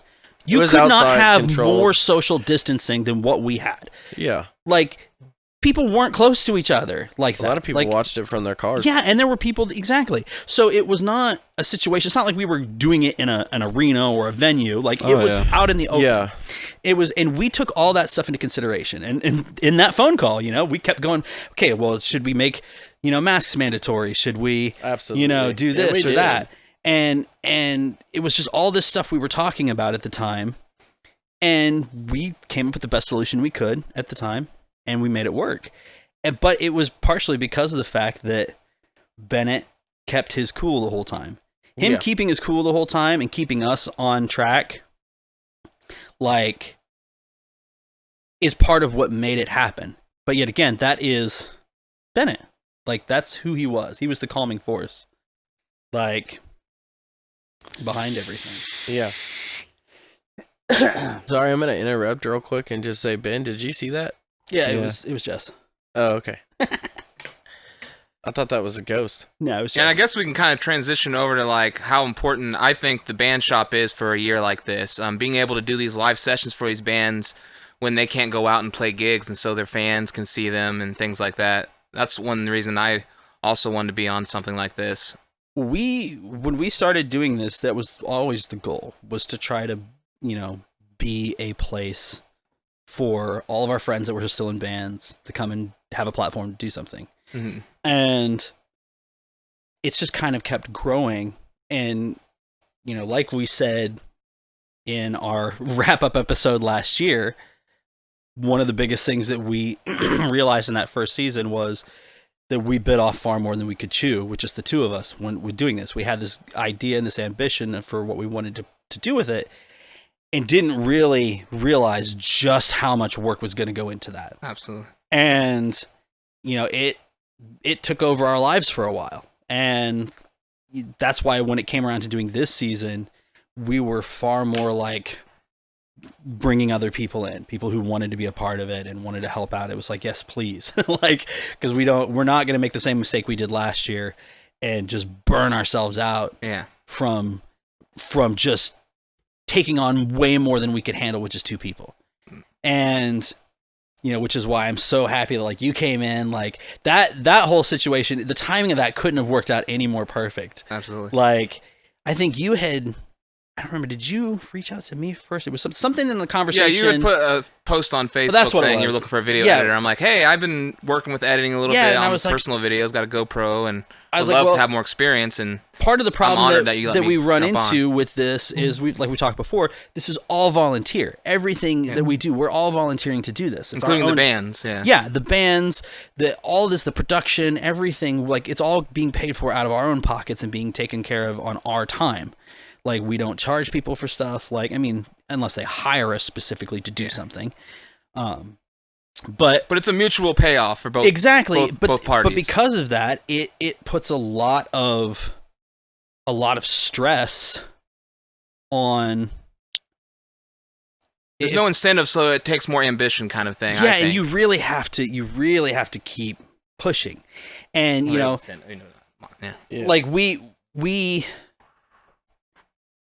in all of it, as it kind of came around, I ended up kind of more and more taking on the, I guess you could say, more of the CEO role of all of this. I've been kind of the overall manager of making sure everything's, running. And, that's not, because Tyler doesn't want to have anything to do with it. Tyler's just gotten himself into a situation in his life, in his personal life, where he just doesn't have a lot of time. And so it has made it a lot more difficult for him to be involved in this, even though he still cares about it. He still tries to come out when he can. He's been on a couple episodes this season, even including the last episode with Controvert he was on. And hopefully this one. I think he's supposed to be coming in. I don't know if he'll make he's sending he's sending us some things, so hopefully he's... Yeah, and it's because then he can take my spot. But we are especially me, super thankful for you coming on, for Jen coming in more and helping take on some hosting stuff, Benny stepping up more on production side and in hosting even himself, and you've always been in and out of this. Yeah. Pretty much since right after we built the place and started doing this, you've been in and out doing different things with us and whatever, and you've always been a big supporter of ours, even if you weren't necessarily hands-on involved with what was going on here. Yeah. And you're just as much a part of the family too. And so it's to kind of get things and back to a little bit more of the traditional way we did this episode last year. There are a couple of things I want to do, which is, this is not to belittle the whole situation with Bennett. In fact, I feel at some point we're definitely going to put something a little more official together for our brother and have that out for people to be able to see. And but we obviously couldn't do this episode without acknowledging that situation. Yep. And talking about the fact that we definitely, we miss him not being here, because he would have been here for this, and I know he would have been here for this. We talked about it back around Fried Fest, he and I did, and he would have been here just like he was last year. So I wanted to make sure that we did at least touch on that. But to kind of shift things into a little bit more of a different note, this year as we've all talked about, obviously has been a shit show for lots of different reasons. But there has been some good material that has come out this year. Yeah. There have been some good performances I've seen, even live shows that have happened this year that were pretty good. I'm just kind of curious as to like albums this year or artists this year that like you really kind of found yourself getting into. Like artists this year I found myself getting into was Remain and Sustain. And Peacemaker. Yep. And Mouth for War. Yep. Even more than I already was. Yep. Yeah. And Rebuke. Which there will be, by the way, that's the other thing I haven't talked about too. We do still have a lot of stuff from Fried Fest this year that will still be getting posted here and there.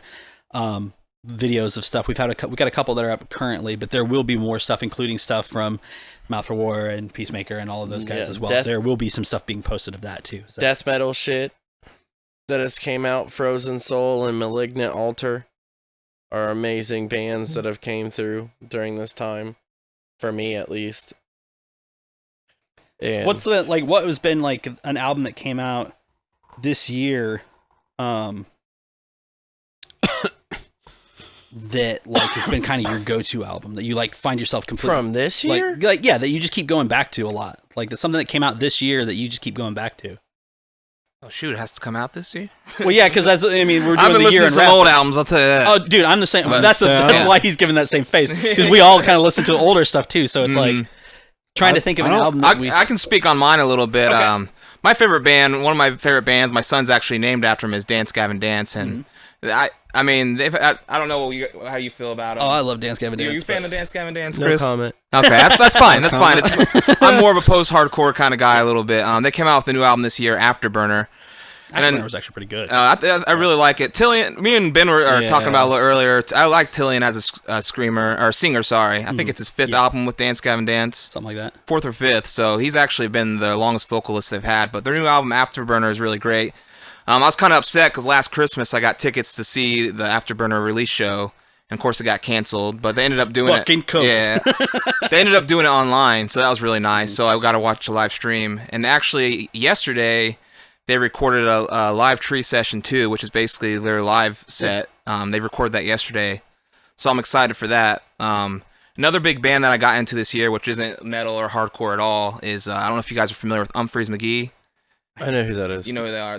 They've become one of my favorite bands. When I did my little Spotify wrap-up of the year, they were my top band, and they came out with a great single this year called Easter in Quarantine, which really put the year in perspective, and it was kind of great. So that's what I've been driving on this year is Dance Gavin Dance and Humphreys McGee. Another honorable mention, which I don't know if you guys heard it, was one of my other all-time favorite bands. If I were to say all-time favorite band ever, is System of a Down. I mean, everybody those says 2 songs that they put out to raise money for Armenian, the Armenian cause were actually pretty good. Like, I mean, that whole situation is kind of an unfortunate mess, but like it's the first songs it was encouraging to see them say, you know what, remember who we are, remember why we started this band, and what our purpose always was, which is no matter what kind of personal issues we may have right now, we're doing something for what we believe in. I believe it's someone with a charity and stuff. Yeah, and it was like they came together to put those out for a specific cause, especially of something that has always been close to them, given their Armenian heritage. Yeah. So like, I mean, it was good to see that, and I think I felt like it was kind of a needed shot in the arm to some degree to see them put aside because it was all over the media this year and last year, like the issues between the members and why they haven't been reuniting and making new music and all that kind of stuff.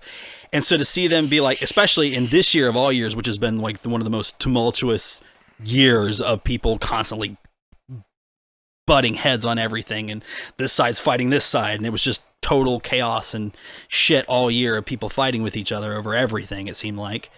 To see a band that has their own internal issues like this put that aside for a common goal and say, look, this is something that's still important. Fuck whatever personal issues we have right now. We're getting together to do this because this is important. And so I felt like it was kind very of impactful. And it was kind of a shot in the arm to a lot of people to be like, see, look, they've got their own bullshit that they're going through, but they put it aside to go for something that meant something that was important. And so I thought that was amazing to see. Did you have a chance to listen to are you a System of a Down fan, Chris, at all? No comment again. I personally, of course, given my age, I'm more prone to the oldest stuff. Like, Yeah. I loved, like, when their first album came out in 98, like, I fucking Oh man, blasted I that still, thing. I still blast Like, that thing. I mean, that's And like still the to only this album day of theirs is that I probably, like, that album is still, even though I think most fans will say Toxicity is, like, the best album they've ever done. No. Like, across the board and mainstream wise, across to everybody, like, that tends to be the album everybody goes to. I mean, Steal Your Mine's the Steal one This that Album has is like better. that song on it that's like, fucking, I'm probably wrong with what they say, but it's literally like, walking to the refrigerator, close doors. That's butter out. actually, Like, I'm like, oh that's my God. actually That's off their first Steal album. This Album. Oh, is it? That's the very first track on Steal This Album. Yeah. What a splendid pie, pizza pie, every minute, every second, bye. That's a good album. But They got so many bangers. and, They got well, so and many Steal bangers. This Album was great because it was just a collection of all like the B-sides and stuff from the previous two albums. Yep. That hadn't Didn't it get like leaked, and that's why they called it "Steal This Album" because it got leaked yeah, before it's, release? and- well, what happened was they were all basically B-sides of stuff that they had recorded for Toxicity in their first album that just never got released for one reason or another. They just didn't like it. They didn't get put on there. So a bunch of them, though, had been leaked on the internet, different versions of them. So eventually they were just like, fuck it, and they just compiled them all together and put it out. and it's a banger. Oh, it's It great. is. There's some classic songs on that album. But I just say, for me personally, given my age and like what I The first loved album the was most, great, The yeah. Their first, one first was album what- is the best. for me, that's what got me But- into them, and that was like the shit that I loved the most. Even though it's like songwriting, it's the most simplistic stuff. Did It's you like did you get to see the like- Long Live release, the re-release? I have the The vinyl that came out on Record Store Day. Yeah, Um, I was happy to see that. I'm not gonna but lie. so Chris, do you have any like actual albums that you listen to? Endgame. Endgame. That's the one you've been Oh. listening to the most this year. Like, Yeah, have you guys seen that yet? Avengers No. No. Part 1 or 2. So Unfortunately, I'm not aware of what that is. okay, so I'm gonna like give a little insight real quick so people that are watching this can look them up. Endgame is a band that I found through a YouTube channel that's like the Brutal Youth. Mhm. You ever seen that? Yeah. They like post bands and stuff. So I found 2 bands from there. Common Rule is a band that released an album in 2020 that has been super sick. If you like, you know, that metalcore, new age metalcore beatdown sound. But Endgame is they are from, because I don't want to be wrong, so I'm gonna fact check this shit real quick. They are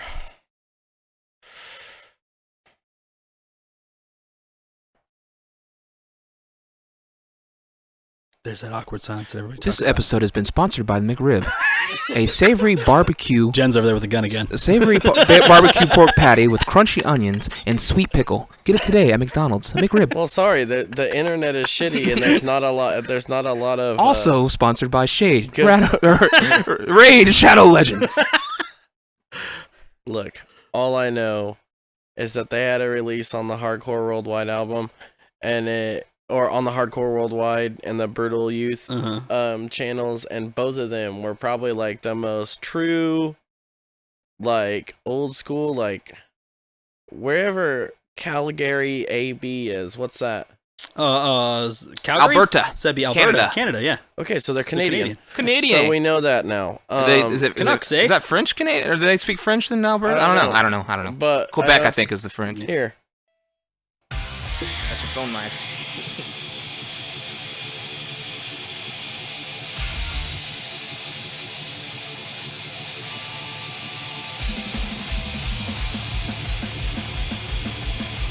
Kind of has a system vibe. System Yeah. That kind of. Oh, it's very like raw and bare bones. I think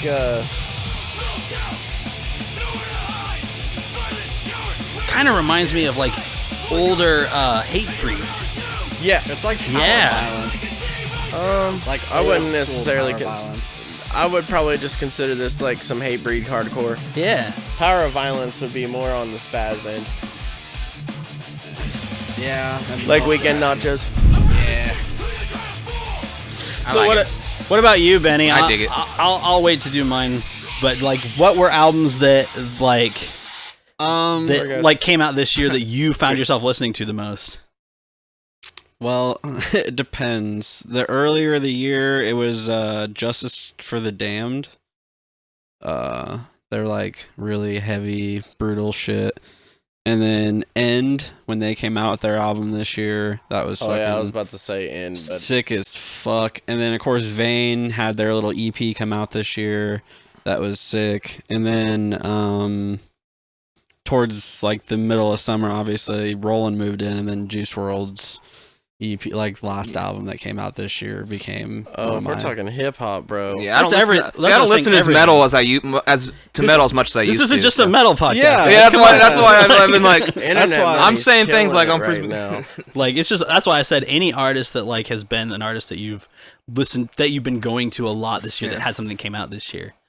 Like that's the hard thing though, because really, like, there's been some good stuff released this year. Yeah, because I've been watching and listening to a lot of old shit, like Peanut Butter Wolf, the DJ compilations from the '90s. Mm-hmm. No one even knows what the fuck that is, but I've been banging the fuck out of that. Or like the band. You guys know who the band is? They sang that fucking, went down on the ramp. Oh yeah. I've been in a cover band and actually played a band song. Dude, I literally have. Now I remember that. Yeah, dude, I've listened to that full album of the band so many fucking times. Like the band is the greatest band. I've also listened to like a lot of the 2019 releases, like Guerrilla Warfare. Yeah, I mean, there's a lot of those. Last year was popping with. Last year was definitely. That's why I was trying to think shows of like were still happening. Yeah, well, because and part of the reason why I was bringing up stuff for this year is because like last year when we did this, we kind of did the same thing where we were talking there was about a lot, and there were quite a few albums and stuff that came out last year that we were talking about. That's why I was like trying to think like this and then year. I can't deny like Every Time I Die is 2 songs that they released like. They were good. You know, like, I wanted more, but that's just because, like, I've been listening to a lot of other music, so I was hoping that they would... I had a conversation... grab a little bit more from the new age stuff, and they didn't, so I was kind of disappointed, but it was only my own selfish reasons on why I was disappointed. Because, like, as songs, they're fucking amazing. I had a conversation with one of my friends the other day about Every Time I Die, and I stand by this. I love that band just as much as you do, actually. I know. But I really just wish they would just try to top Parts Unknown again. Oh, dude, yeah. Because, like, when they released that album, I was like, this is what you need to do the whole fucking time. But they don't. I mean, Low Teens was pretty fucking good, too, though. I just feel like the New Dirty, isn't that what it's called? No, Big Dirty. The Big Dirty. Okay. That album and, like, the Parts Unknown. Oh, but those are both great albums. And whatever the one is with Roman Holiday. That's their first album, isn't it? No, that's the one. Hot Damn. Hot Damn was their second, so it had to have been one of those. Hot Damn was like when I got into them. Or no, Roman Candle was from Holiday. It's Roman Holiday. It's the one that has the cover that has like the cream. Speaking of holiday, did you guys hear Sia's Christmas album that was just released? Right. Me either. I was just curious. That just makes me think about sexual. That just makes me think about sexual assault. Now I gotta fucking. Yeah. Well, now I'm gonna bring up because Weinstein. I'm gonna be pissed. I don't know. For me, like, there's been several different things. T Swift's new album. Roman Holiday. Yeah. New Junk. That's what I thought. New Junk Anesthetic or whatever. So there's been a couple of things. There's been a few artists that I've been finding myself going back to a lot this year. In fact, the Spotify, that's what we should go through. That thing actually kind of helps. Although when I was looking at it, I was like, really? That's some me of those too. were like, but when you think about it, it's like based on plays, how many times you played it. And it's like, there's also a lot of artists that I was listening to off that platform too. So that would be why they might not have shown up in there. But like a band that I really caught on to this year and found myself going back to is a band called Vukovi, which is a female-fronted band out of the UK. And like, I don't know why. I mean, I'm a sucker for bands with female vocalists anyways, but like, I just felt like they were a great blend of, they have just enough of like a poppy sound to be pleasing. Mainstream. And to be closer, they're not even really, I mean, closer to mainstream, but then like a lot of the music is very like Genty influenced. and production quality wise is very much like that too. And so it's like this really cool blend. And I kept finding myself going back and listening to their album. What would you compare them to, if you can even? An artist I could compare them to. There's themselves. A band, there's a band I can think of, but it would be a band that probably most people wouldn't know. Evanescence. There was that one band that's like no, there was a let's not even know that. We can talk about that later if we want to, but like, or we can.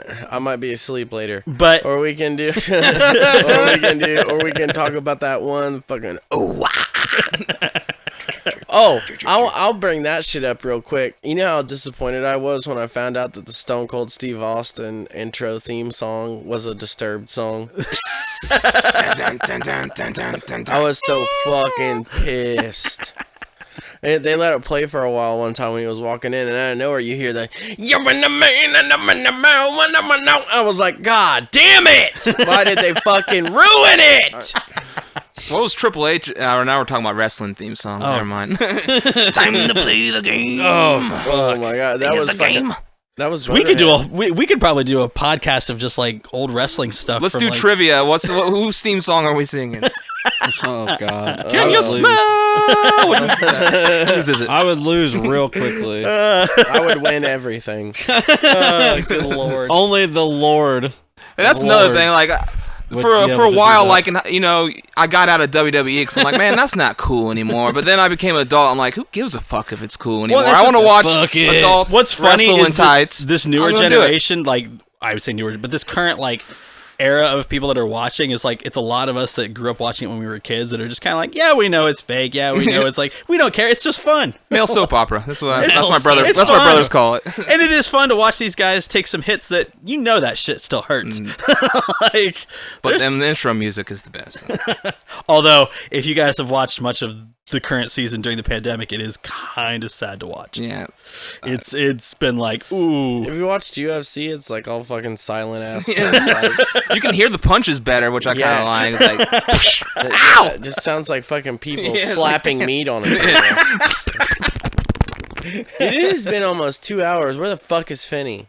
He's been messaging us, I'm pretty sure. I'm gonna put my dick on his face when he gets here. I'm gonna be like, feel my teddy bear sweatshirt? That's not my teddy bear sweatshirt, that's my balls. Watch him stand. Fucking balls to the face. Assault balls. Assault balls. But anyways, like, so Vukovi, their album, Fall Better.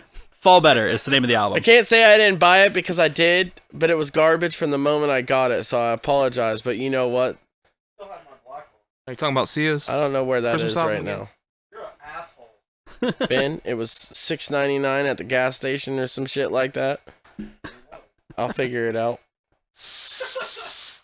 But so that album, I actually found that the album that I was playing the most on Spotify was by the band Health, which I don't know if you guys know, but like they're called Health. Like they're kind of a, oh man, there's a lot of like industrial side to them. There's a lot of like they create a lot of like, Ramstein? Sorry. not like that kind of industrial, more spacey. There's a lot more like atmosphere. They create a lot of atmosphere with their stuff. So like shoegaze? Yeah, it's borderline shoegaze kind of stuff, but like I don't know why, but I just found myself like playing that a lot this year. And I think because it fit the mood of this year a lot. Like, you know, it's just kind of like in that mood. And so it was like listening to it, it kind of fit. But then they have some really aggressive moments too, like, because they're an actual, it's band. Like, it's not just like a couple of guys with computers making stuff. Like, it's an actual band that plays together. And their newest album though that came out this year has like a bunch of features and stuff on it. Like they did one with like Ghostman and like, but like I was shocked at how aggressive it was. It reminds me of like KMFDM, like that's a good band. That kind of industrial, like, you know what I mean? Like that older era. That's what it reminded me of. It was like they were bringing back a little bit of that old school sound into Like this. Static X. Yeah, but it was like it's Less metal than Static X and more on the industrial side. But yeah, I know but what like you if you get a chance, like listen to their newest one. Like What about Spirit Box? Spirit Box? Actually, that newest Spirit Box video, fuck. By the way, if you guys ever want a really good industrial sound, just get a Big Muff. Oh, just scoop all your fucking mids out and crank it. Like, I mean, you can go that route, but like if you want it to sound like a synth guitar, get a fuzz pedal. mm-hmm. Seriously, you ever listen to Muse? Yeah. You hear that one riff that they do that's like fucking. Oh yeah, that's a fucking pie muff. dude, I could go off on them too. Like Yeah. they've got. I would actually love to have one of his guitars. That dude's a fucking Like, synth lord. That's what he is. Synth Lord. I don't know if it was this year, but I've been listening to a lot of Polyphia too. That came up on my. You Ooh, fucking cool. what's his name? Tim. Tim likes them. No, Oh, Tim. Tim. Tim is the name of one of their guitarists. Oh, they're amazing guitarists. They're amazing musicians, but Oh, them Tim. and them and Chan both I've been listening to a lot this year. I don't John's know. too happy. I Too can happy. deal. I can deal with. I'm more of a reggae guy. I play bass now and more reggae, so I think Chan's kind of not that it's reggae, but you know, it's more, UB40 is where it's at. Police is where it's at when it comes Yes. to the bass and the reggae. Mhm. You know the I way was you, just the way you listening to do your that thing. Police album the other day. You know the you gotta smell the bread. You know what I'm talking about. Roxanne. You got me burning like a candle. I like a Revolution is one of my favorite reggae. Oh, bands. I know who that is. Yeah, Tribal Seeds. Tribal who that Seeds is? is great. Yeah, Tribal What was Seeds the is dope. other one that popped up on Dirty Fucking Heads. Dirty Head? Yeah, Dirty Goddamn bunch of dirty hippies. Hey, I I've was in become a more of a band. hippie. I was in a band that toured the jam circuit for a while. No. That's why you know, yeah, and everything. That's more what I used to be a lot more metal, but I've kind of transitioned more into laid back, relaxed music. I don't know what it is, but I can't do this festival scene as much as I used to anymore because I really did. I don't give a fuck what anybody says. I realized that except for maybe a handful of bands, a lot of it is just a bunch of. it's music for when you're on drugs, basically. Yeah, well, absolutely. The whole entire scene of the jam band music era Is is on all drug drugs. based. It's all drug based. It's like, hey, listen, I know that we're a shitty band that has a bunch of songs that sound exactly the same, but if you take all this fucking acid and roast yourself out, you have a good time because you'll get caught in a loop and you'll just dance the whole time. And that was my first Humphrey show right there. That's why I love it. Yeah, that's 100%. It's 100%. One I time, was twat. one time I went to Ohio and I went to the saloon and I saw fucking, you know who Acoustic Hookah is? I haven't got. I'm gonna listen to him now. Probably. Oh, yeah. Okay. So I Joey's went. like, just keep feeding him. I went and saw Acoustic Hookah, and there was this dude with red dreads that came out of nowhere with a gigantic fucking staff. That was like, I swear on everything, it was like 16 feet high in the air. Gandalf the And had Red. it had a little mini fucking flag on it. And that dude offered me blow later that night. He literally was like, you wanna do a bump? And I'm like, get away from me, you magical Gandalf with the staff. Gandalf Fucking the Dread. soulless ginger. Don't touch me with your gigantic stick. Oh, you're Fucking saying it was- take my soul like Shang Tsung. It was a natural red. Like Yeah, it no, he was literally I like was- ginger, dark red dreads. I was This thinking man, like- this man looked like if Gandalf's the Grey and Gimli fucked and had a baby, and then that baby, like, you know that dude that's who's the Irish wrestler, dude, Sheamus, yeah. If Sheamus had sex with that baby, and that baby then got childlike impregnated and had a fucking baby child. Then you take Sloth from the Goonies. Yeah, And he there you comes go. in. Absolutely.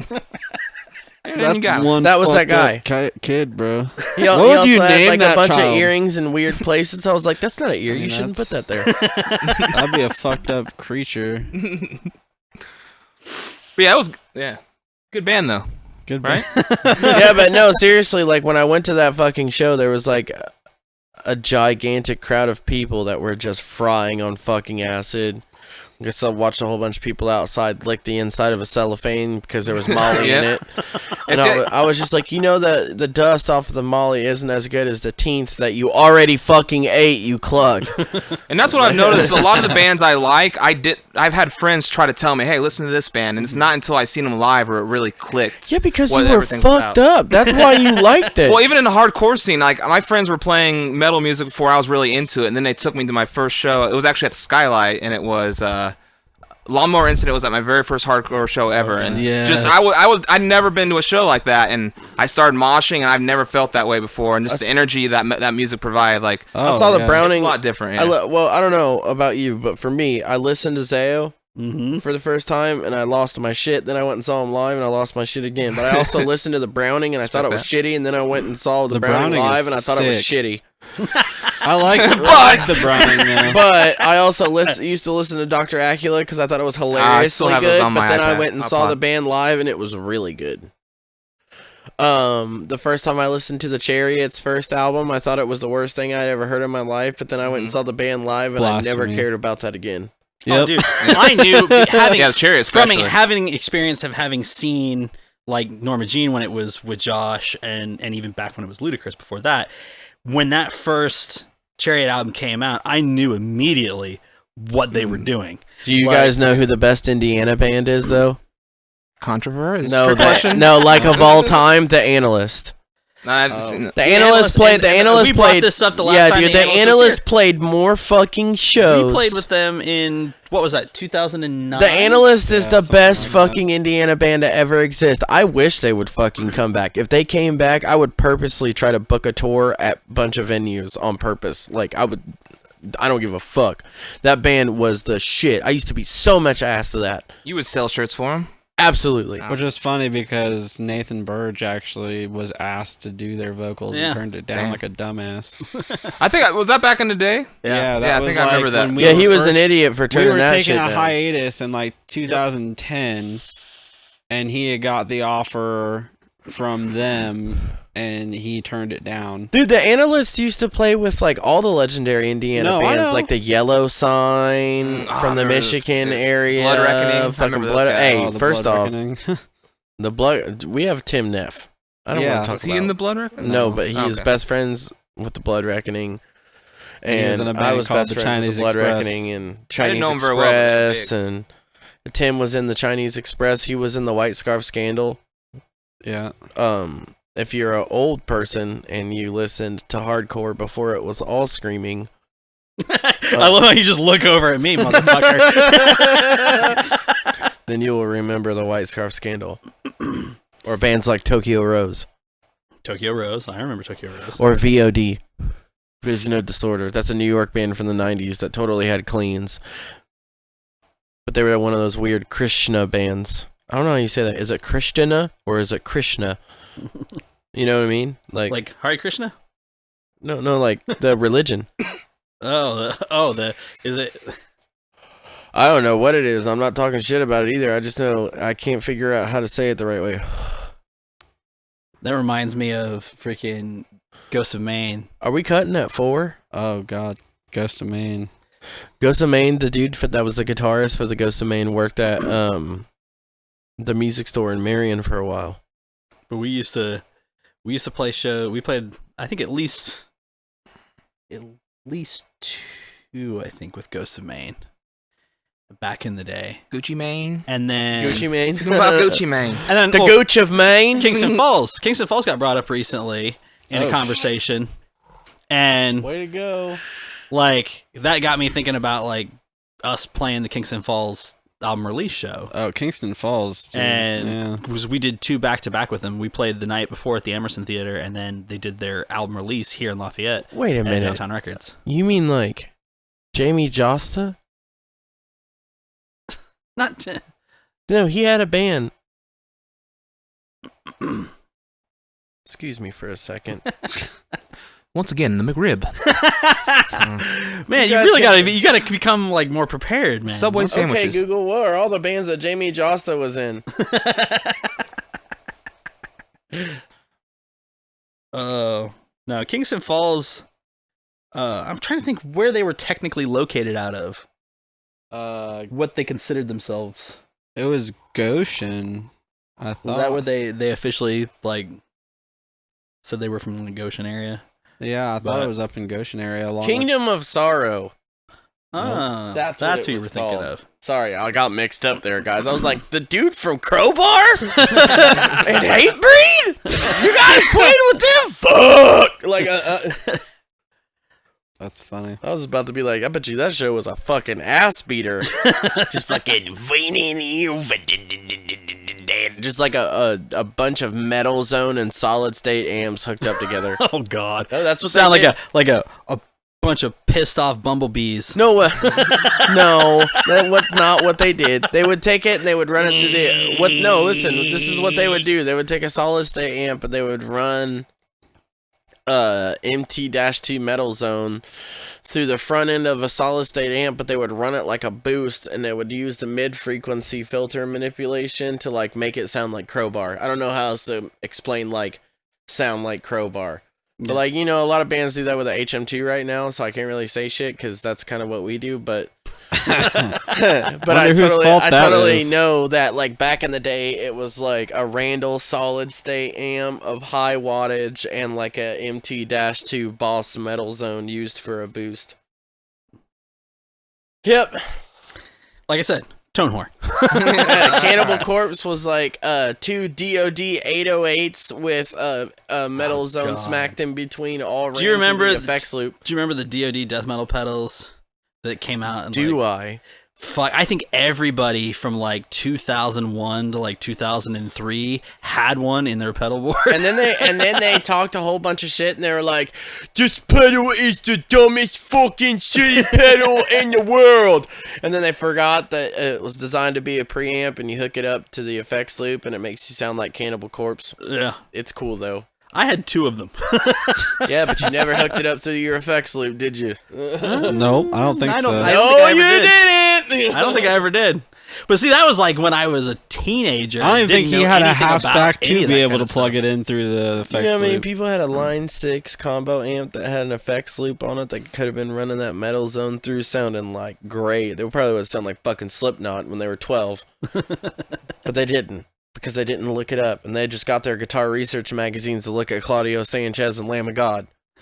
I just bought the cheapest thing, personally. I got my Behringer head with my PV cab, and I'm set. Yeah. Well, Behringer there's head, a like one of those there's a old whole ones, or bunch like wrong the with 150 that. watt. Is the fact that you have a Behringer on top of a PV. Behringer, there you go. That's no. The what? That's sacrilegious, yeah, my that's friend. fucked, bro. How But you gonna one have? was How you gonna have a PV fucking cab? At 810 from Finney. I bought that from Hey, Finney. listen, I'm gonna give you a small piece of advice Nah. to fix your little problem here. There's a great company called Bugera. I know them well. They have a Geezer Butler 300 watt 2 bass head right now that is for a great price. They also have a couple 100 watts that are great, and it will make your Behringer head sound obsolete, and you will never need something Does else it have again. all, super bass on it to where I can shake the windows? Do you know what super bass is? It just shakes the windows. To you, you just know that it shakes the windows, but to me, I just know that it's a bass compression. Yeah, it's good for bass drop. So if you I remember the old one that they used to have on their combos was like a compression and an octave. It would like drop it an octave lower. No, what it is it just okay. So tone whore time. The Yeah, one that 'cause, he had, the I one that just he plug it in. had, I had should that. know Like, more, when you would but- turn it on, Yeah, it would no. just That's why do I an edit octave videos. lower. It's not that it's an octave lower though. It's what it is there's certain frequencies within the hertz that you cannot hear by the human ear unless they're turned up.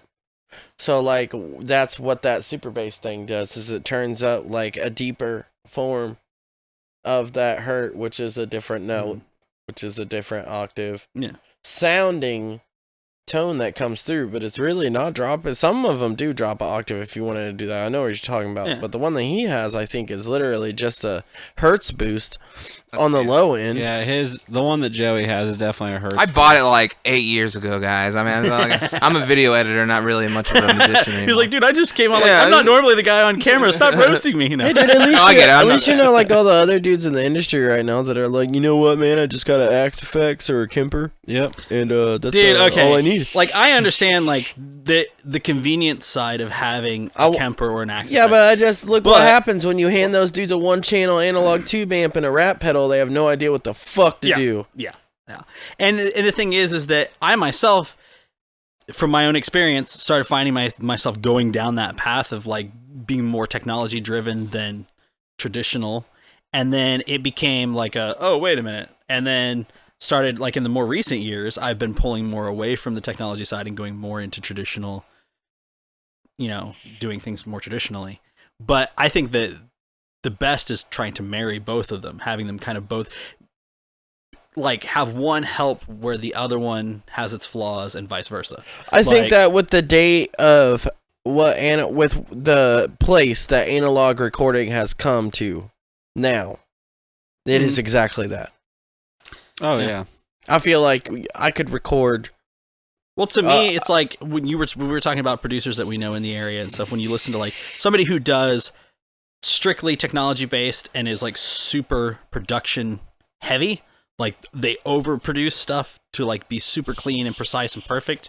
To me, I wouldn't say overproduce. Sometimes you overproduce. Oh, dude, I can think of a few people that I know who definitely do overproduce things. Oh, but that's their style. Yeah, And but it there's works- also it people- works in some cases. You can get away with it with some types of music, and it's yeah, fine. because there's also people like out there like that. A lot of people think that Bone at Threshold was an overproducer, but I think that Bone, personally, someone that I don't like his recording out.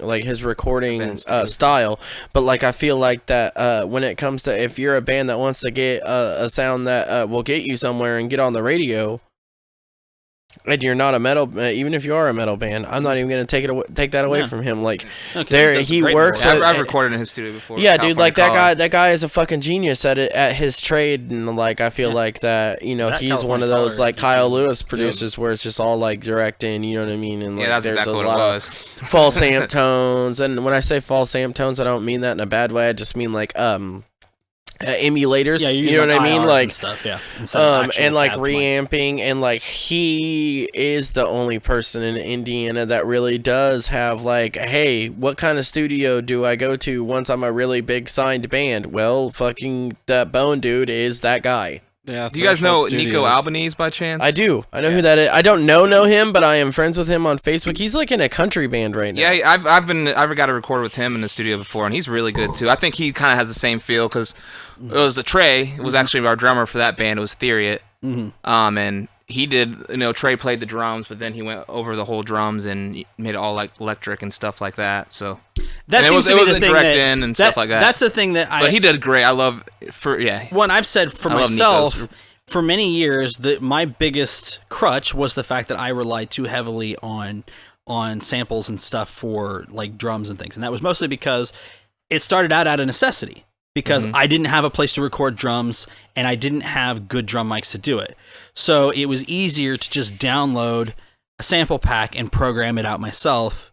But then the problem was that I, being a drummer myself, became so picky about trying to get the drums to sound as close to real as possible. Oh, that too, and that yeah. takes so much more time than actually sitting behind a fucking drum kit and playing it. For me, I'll never forget when I got like my MacBook for the first time and I got GarageBand and I found out that recording a distorted guitar sounded like shit, but if you recorded a clean guitar through a cheap ass fucking GarageBand mic and then use the amp emulators to then make it sound like fucking guitar, and you had to fucking take out places that were just hiss.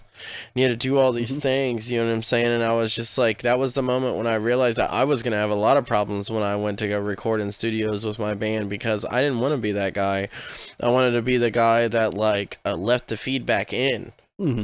You know what I'm saying? Or Which is like what you're talking about with like that first Chariot album, where it's like, I remember you and I talking about that when you guys started recording your EP here and stuff. yeah, it was like a live performed almost. It was like, that was one of the things that to some people who first heard that first Chariot album turned them off because they're like, oh, it's all this squealing and feeding back and it's just this noise. But that's And what the fuck it sounds like when you go and see it live, and then you come back Exactly. and tell your friends, "Oh my god, I went and saw the Chariot. It was fucking sick, dude." And it's like they captured it live, like the way that they did it. That's kinda how that's one thing I don't understand about Lawnmower people that did. like high processed music and shit. Like, and then they go and see like, I don't know, man. It's like bands these days, they'll put out like, I'm sorry, but if you go and see Vane live, there is more feedback than what's in that album. If you go and see Nails live, there's just as much, if not more, feedback that's in the album, because when the HM2 is on, it sounds like you're putting a microphone up to a monitor, just like it's literally Those what things it are fucking sounds noisy. like. It's literally what it sounds like. So I feel like I have always been more towards the analog style, because I feel like I want to produce something that's the same thing that I perform live. I don't want there to be much of a difference from like the product that I produce live and the product that I produce on the record. I know that vocals are always going to sound different because you're in a different kind of room and you're not going through a small PA and you're not pushing wattage and headroom, and there has to be certain things that are done in the recording software in order for it to sound like you're pushing a PA head and give it that natural, headroom push that you get that makes vocals sound good live. So like, other than the obvious like quirks that you just have to deal with recording in a studio, like I will try till the day I die to stay far away from high process shit. Now, if I'm doing something that's like radio rocky or shoegazy or something that's not fucking gritty metal, That's why I say it's all hardcore. about the proper place. Like every production style, and you find this like even like we were doing with editing, with video editing, every different video editing style and production editing style and producing and all of that has their place for specific things. Oh yeah. It's finding what is the right fit for that. And that's why like when you guys started recording your EP and stuff here, like I started finding for myself I wasn't necessarily the perfect fit for all of it. yeah, I was good at certain aspects of it, and I knew my place, and I was like, okay, this is now into an area where it's out of my area, and I'm backing off. When you and go, it's somebody else's time to take over this, because it's not. I don't specialize in that. That's not what I'm good at. I think that when you tackle an album like we tackled like King Me, the way that we did it, I feel like for the majority of people that are in the music industry that are on the producing side, they look at it like, and I'm not saying you did it, but they look at it like it is a beast to tackle. Yeah. Because it is. Oh yeah. And I feel like, there's three types of people out there on the planet when it comes to being a musician. There's people that have a vision that they go with and they will die until the end going with that vision no matter how much bad shit happens. Then there's people that have a vision and they go about it and they end up coming with a roundabout version that it was supposed to be, but it's not exactly there. Then there's other people that just come in there and they're like, I want to sound like this person's record. And that last thing, coming into the studio and saying that, it's sickening to me how much musicians actually do that. You can expand that in other arts too, even video editing. Like, I want this video to look this way, or like this person's video editing, or any art, yeah. Yeah, like I'll never forget, and I love the track that we did when I was in Herbworm. We did this track called Fate Wins. Okay, and we recorded dry tones, and it went to Bone. And this isn't Bone's fault. This is just, collectively, not everybody was there in the studio. And somebody had mentioned that they really, like, their biggest influence was, like, Chevelle. Mm-hmm. And he had the tone print for the first Chevelle album. For point number 1? Yeah. So we used the Chevelle tone prints on that record, and it sounded amazing. But it also sounded like Chevelle's guitar. Mm-hmm. And it sounded like Chevelle's vocal mixing. And it sounded like, you know what I'm saying? Mm-hmm. And that was awesome, by the way. I'm not hating on that, because I feel like that's what we were shooting for. When you're somebody like how you like, are, where you are very much like I said, a tone chaser, where like you have a very specific thing, like you're trying to find your exact sound of what you want. Yeah, because that's not what we sounded like. And so to have live. it sound like somebody else, to you hate it because it's not you. It's not your sound. No matter how good that record sounded, and no matter how grateful I am for what Bone did for us and getting that exposure for that band that I was in at that time, and how awesome all of the people on the record performed during the recording of that song and that wrote that song, because I only wrote like a small section of that song, if even. I think it was mainly all Austin when it and shit when it came to that song. You know, when we were in Herb, I was probably the black sheep of the situation, because I would always push, like, I was doing all types of, like, tone Frankenstein shit where I was, like, using an HM2, and I was taking that HM2, and I was running a sonic maximizer into it to turn it into a fuzz pedal, to then turn it into a overdrive/fuzz to make it sound like the Bush record that had Swallowed, and, like, that, and, like, mix that with the tone of the Alice in Chains Dirt album.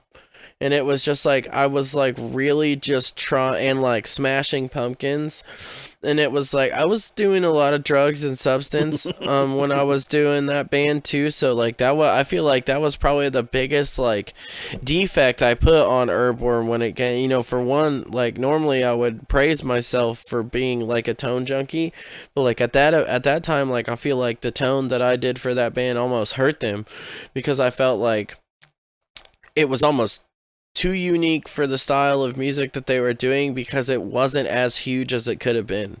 Well, and there comes a time too, and this is where like different bands are different ways. Like there are, you know, somebody like you're the kind of person that like whatever band you're in, like you are very much the person who's kind of like the one in control of the tone. Like you have a specific tone vision. You have to be a team worker. So nowadays, but you have a very specific. I help a little bit. I understand, but you have a very specific. You always come into it with a very specific thing that you are specifically going for, sound-wise. Because of shit you can't argue with and get around when you want certain shit. Which is good on one hand. That means on a production side, you know what you want in your thing, and you're going to go for that. Then there's other bands who really don't care what the recordings sound like production wise. They just wanted to sound good. And so you get your different people, and not one way is better than the other or is right and one's wrong. It doesn't have anything to do with that. Yeah, but it's like it has more to do with like what your personal preferences are on things and how involved you want to be. But the thing is though, is like those bands that have those records that want to sound good, the difference is like those bands just don't, what it is there's a difference between the two bands, because the guy that's in the studio that's making that band quote unquote sound good is the same kind of mindset that the dudes that are tone junkies in the band are. Because if that record producer didn't, like, let's say a band came in there and they're like a kick-ass bar band and they play like a shit ton of Zeppelin covers and Sabbath covers, and they sound like fucking Zeppelin and Sabbath, but they don't own med amps and oranges and rat pedals and fuzz pedals and fucking the shit that made Zeppelin sound amazing on a record, or they don't know what it's like to emulate a tiny ass 1 6-inch speaker 9-volt battery pig nose amp that they recorded Zeppelin 2 on. You know, you guys fucking bang your head to Black Dog, but you don't realize that it was recorded on a 6-inch speaker, powered by a 9-volt battery. You know, the thing is that these days, most people, when it comes to bands, instead of being like, you're more of an old soul in that sense, like you want to chase down exactly what it is that organically gives you that sound. Because I give a fuck about knowing. Yeah. Whereas a lot of people nowadays come from the mindset of, oh, well, there's an emulation for that. Yeah, absolutely. There's people. Somebody's already emulated that head. This dude knows how to make my shit sound like I want it to sound. Is exactly what that means to me. When they're like, oh, there's an emulation for this, I'm like, coming from the producer side of things, I will tell you this though, sometimes it is an absolute godsend to have a band that is like, we just want it to sound like this kind of amp or this thing, and you just like, fine, I've got amp mods for that. And we'll just go for that because it's quick. Either way is the right way. No, exactly. That's what I'm saying. Is that it really depends on the kind of person and production style you're going for. Yeah, and which is what's so cool about like when I did get a chance to work with you is like you did change my mindset on a lot of things. I mean, and it changed my way of. It depends looking what kind of music you're playing too. Or like there's a lot of factors that come into that too. Like not to get in too much of a tone geek setting with this phrasing, but like you have an emulator of a 5150, for example. All right, but like when you emulate that amp with that cab and that microphone, on your, software, like, is that how much you push your amp live? Mm-hmm. Is that how much you have your gain up on your 5150? Are those settings on that pedal the same thing as you would do live, or tweaked to the same type of sound because emulations are different and sensitivities and frequencies are different through the emulation? I know that for a fact. I mean, Right, I've done yeah, both so- because I've used an emulation of a certain amp model, and then I've actually physically played it, and it and sounded noticed a completely difference. different. Like- Yeah, like and that's there the is- thing. Like, I feel like that would Plus, be you also my- got to consider like your cabs. Like, are the speakers worn in? Were the ones that they emulated, that they got the IRs from, were they new speakers? Were they speakers that had been worn Yeah. in? Were they Quality like, of emulation is everything. Well, number one. Number two, I also feel like nowadays reamping is more of the way to go than emulation, technically, because you're dealing with dry signals in the first place that have less noise and scratch and less I call it caving, which is where you listen to a scratch track, and when somebody plays drums, you lose fact of what the riff actually sounds like, and you can only hear the distortion of the guitar. That's like a caving effect that I call. It's where your tone starts to cave in because you're recording it with a microphone, and it's a certain type of tone. It happens a lot with HMTs. Well, and sometimes you run into because polarity issues. And Yeah, stuff. it's like, for example, like, perfect reason that someone would understand what I'm talking about when I say caving. Play a riff really fast on a fuzz pedal and see if you can tell me what the fuck is going on. You know what I'm saying? Yeah, That's it that goes caving. from sounding like na to Yeah, exactly. But if you were to reamp that same thing into a fuzz pedal for the recording, because the bass guitar isn't behind you while you're recording the guitar tracks, it's gonna sound way better. Because you have that reamp. Well, I was gonna say that kind of brings us to like what we do here, and some of the problems that we've run into, and experiences, lessons learned about recording live bands in this space. Yeah, because it's like a hack, dude. You know, Reamping is literally like a hack where you're mixing digital with analog. When we bring a band in here to record them here, it's all live. Like, everything that you are hearing is what that band did in the room. Obviously, we do some post editing and production on it, but we don't like. I've from the very beginning, Finney and I both said, like, we are never going to overproduce a band that comes in here and make them sound like something that they weren't. Yeah. The only thing that we will do is produce it to where it is presentable. Have you ever had a goal? Deal with like not having, try to deal with cutting down bleed issues, deal with that kind of stuff. But we want to try to preserve the band's tones as much as possible in the live setting, and that's why, like, when you've watched our productions that we've done so far, you'll notice a difference between this band and this band and this band and this band, because we're first off building off of what they came in here with. What are they playing with, and whatever their settings are on everything that they're playing with is the base. That's the foundation that everything's starting from, and all we're doing is just trying to preserve that sound in the best way we can and not try to change something into sounding better. Because, I mean, there have been plenty of times that I've had somebody come in here, an artist come in here and play, where I've thought, man, it would have been, for me tonally, I would not have had that tone. Like, I would have done this or that. But when I heard it mixed in with everything, you go, well, that's what gives them that sound. Their sound is that. There's something I feel like that is a really weird line that a lot of bands not very often nowadays touch on. There's two factors that a lot of bands forget when they're starting out. One, your guitars don't need to be that loud. It's actually your bass that needs to be that loud. That's one thing. That. Yeah. I always turn my bass up, and my people I play with get pissed. Two, I feel like and this is the most important thing, and this is actually probably going to be the last thing I'm going to be able to say, because I need to go to the restroom, and I'm getting a little hungry, so I'm going to grab something.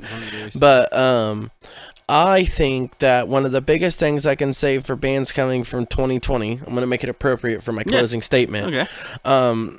And me and Bennett experienced this with a lot of bands. I'm going to give the crown to Pickwick Commons on this exact subject that I'm talking about, because they are, not exactly my favorite band from Indiana, but they are probably one of my favorite bands to see live because of this thing. So, one of my greatest goals that I have when I have a band is to make it not very much work for somebody recording or working your live sound because of how well live mixed you guys as a team and being a band have trained yourself. You know what I'm saying? So like, for instance, when you go and see Pickwick live, I've seen Pickwick play in Bennett's garage and sound like I was watching them at the Hoosier Dome. Yep. Then I've watched them at the Hoosier Dome, and it sounded exactly the same as when I watched them in Bennett's garage. There was no difference. That you couldn't depend the equipment on the quality of musicianship and leveling. Yep. So I feel like if I were to say something as a musician to other musicians as a goal for 2021, learn to level. Oh God, Because I can second that, because one of the biggest problems that we ran into with running the sound for Fried this year was that problem.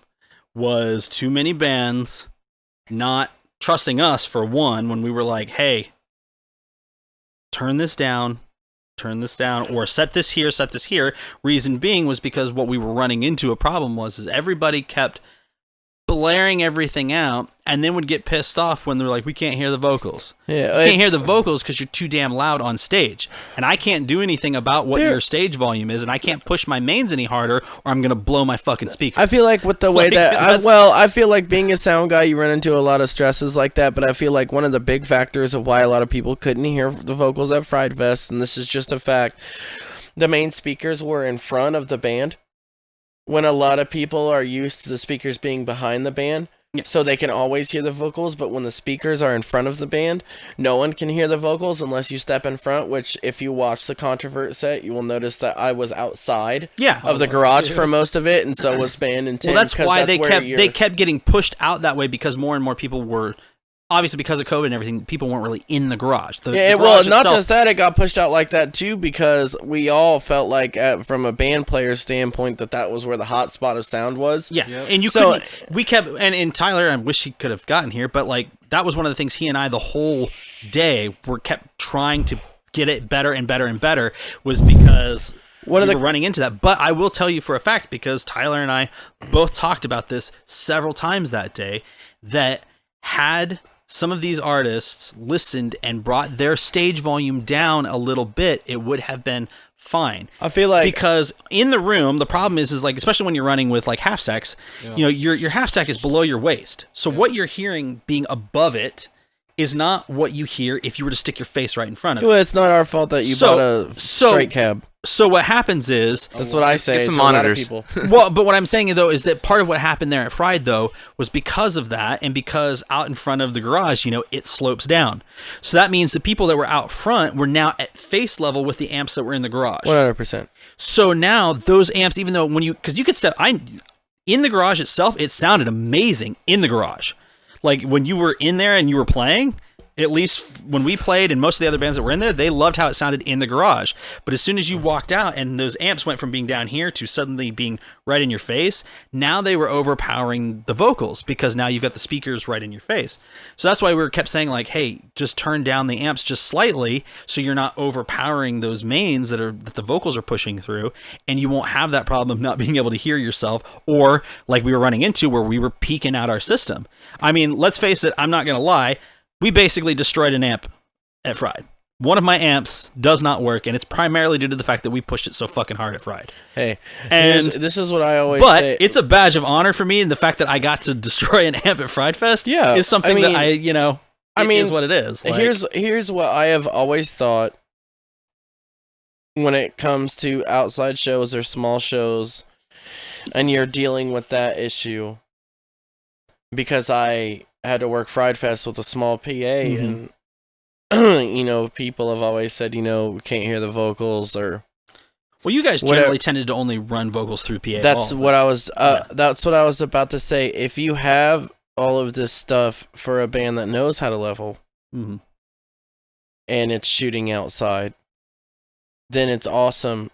To be able to do that. But if you have a band that doesn't know how to level, and this is what my philosophy is, no matter who's running sound, because I've actually gotten into arguments at bars because of this. Ben has seen me do this. Don't mic our shit. I will say that to people, or if I'm running sound and I know that, like, okay, perfect example. You can ask Joey Kaufman this. If I had a big PA, I would never mic Joey Kaufman ever, and it's because having had Lot in here, I can tell you that like miking them for obviously for recording purposes because we were recording their live set. It's impossible. It was tough. So all I gotta say though is just like I always lay off bass and lay off guitar miking, and if I have enough power to run snare and bass drum, I do that. Or I'll run a bass drum mic and I'll run an overhead mic for the drums if I can get enough power to run through that. But if that not, was the thing for Fried for us was that we brought our whole setup. So when we mic'd everything, not most of that, almost I would say 85% of what we had mic'd was not coming through the mains at all. Yeah, because I look at it was only there for recording purposes. That was the only reason it was there. Yeah, I look at it like this though. I feel like every band in the world that has ever come to play a live show knows what it's like to play with yourselves. Mm-hmm. So if you know how to play, I play with myself every day. So if you know how to play loud enough as a group in a garage, but the vocals are always quiet, what's the most important thing? Vocals. Mm-hmm. It is. Yeah. It's the most important thing. When you go to a really big show, the vocals are so loud, it's ridiculous. Ridiculous. Oh yeah, they always, for some reason, they always tend to put the vocals way on top of it. Because that's what everybody relates to. So I feel like, although I have been to some shows where the opposite happened, and I was like, "What the fuck?" Right. I saw some Between bands the have Buried and certain Me. certain aesthetics. With It was vocals, the sound but guy that fucked him up. But I saw Between the Buried and Me back in 2008, and that happened, and I was so pissed off because I was like, "We can't fucking hear him." Like, and I'm like, "How do you not just slide it up? Just a little? You can tell you can't hear him." Yeah. Well, my closing comment is this: Fried Fest is pushing to continue. Yes. Controvert will have a new record and a new single, especially very soon. Rebuke is the best release for 2020 so far. Yep. Thank you for having me on this. We definitely wanted you to be here because of the fact you were here last year for this, and you are part of the family. So it's like we wanted to make sure, and we knew especially we knew that Bennett was going to be brought up in this because it's a big hole in our lives now. So we wanted to make sure you were here for that. And, I just want to make sure I say this though. With the shutdowns and everything, when the world turns back on, the music scene will be a staple forefront for everyone, and everything's gonna be made new. So I just wish all of the musicians going into 2021 that when everything turns back on and we get to do what we do and what we love and what we were built to do again, I wish everyone the best of luck and success, and that I hope that it's amazing like it should be, because we have all had to sit here and do nothing for a fucking year. So, yeah, well, and hopefully some of us have, taken this time to hone our craft even more, better ourselves even more, so that when we can get out there, it's going to be even bigger and better than it ever was before. For sure. Absolutely. Well, I'm going to go try not I to honestly piss think myself. we're probably just going to end this whole thing. We've been doing this now for a couple hours. 2 hours and 30 minutes. We're going to, I'm going to set this up so that it starts right before New Year's Eve. We're going to do a live stream of this. So even though it's not technically live, it is pre-recorded. By the time this episode ends, it will be going into 2021. Woo. So for everybody that's watching, I want to say Happy New Year, and Happy New Year's. Keep your head up. We made it through 2020. We can make it through 2021. Yeah, Happy New Year. Fuck Trump. Fuck COVID. Fuck Trump. Fuck COVID. Go buy a McRib while it's still there. Fuck, I think go Jen's buy back it when you buy a McRib. Throw it at your local red hat wearer, because a McRib is definitely a racially profiled Dude, the McRib sandwich. is horrible. So I would like everyone to go buy a McRib for me and throw it at the first white privileged person you fucking see. And if you hate McRibs, fuck you. That should be. No, fuck you. No, fuck you. No, fuck you. No, I was ended like that. But thanks for everybody for watching this. Edgelord out. Yeah. Later, guys. See it.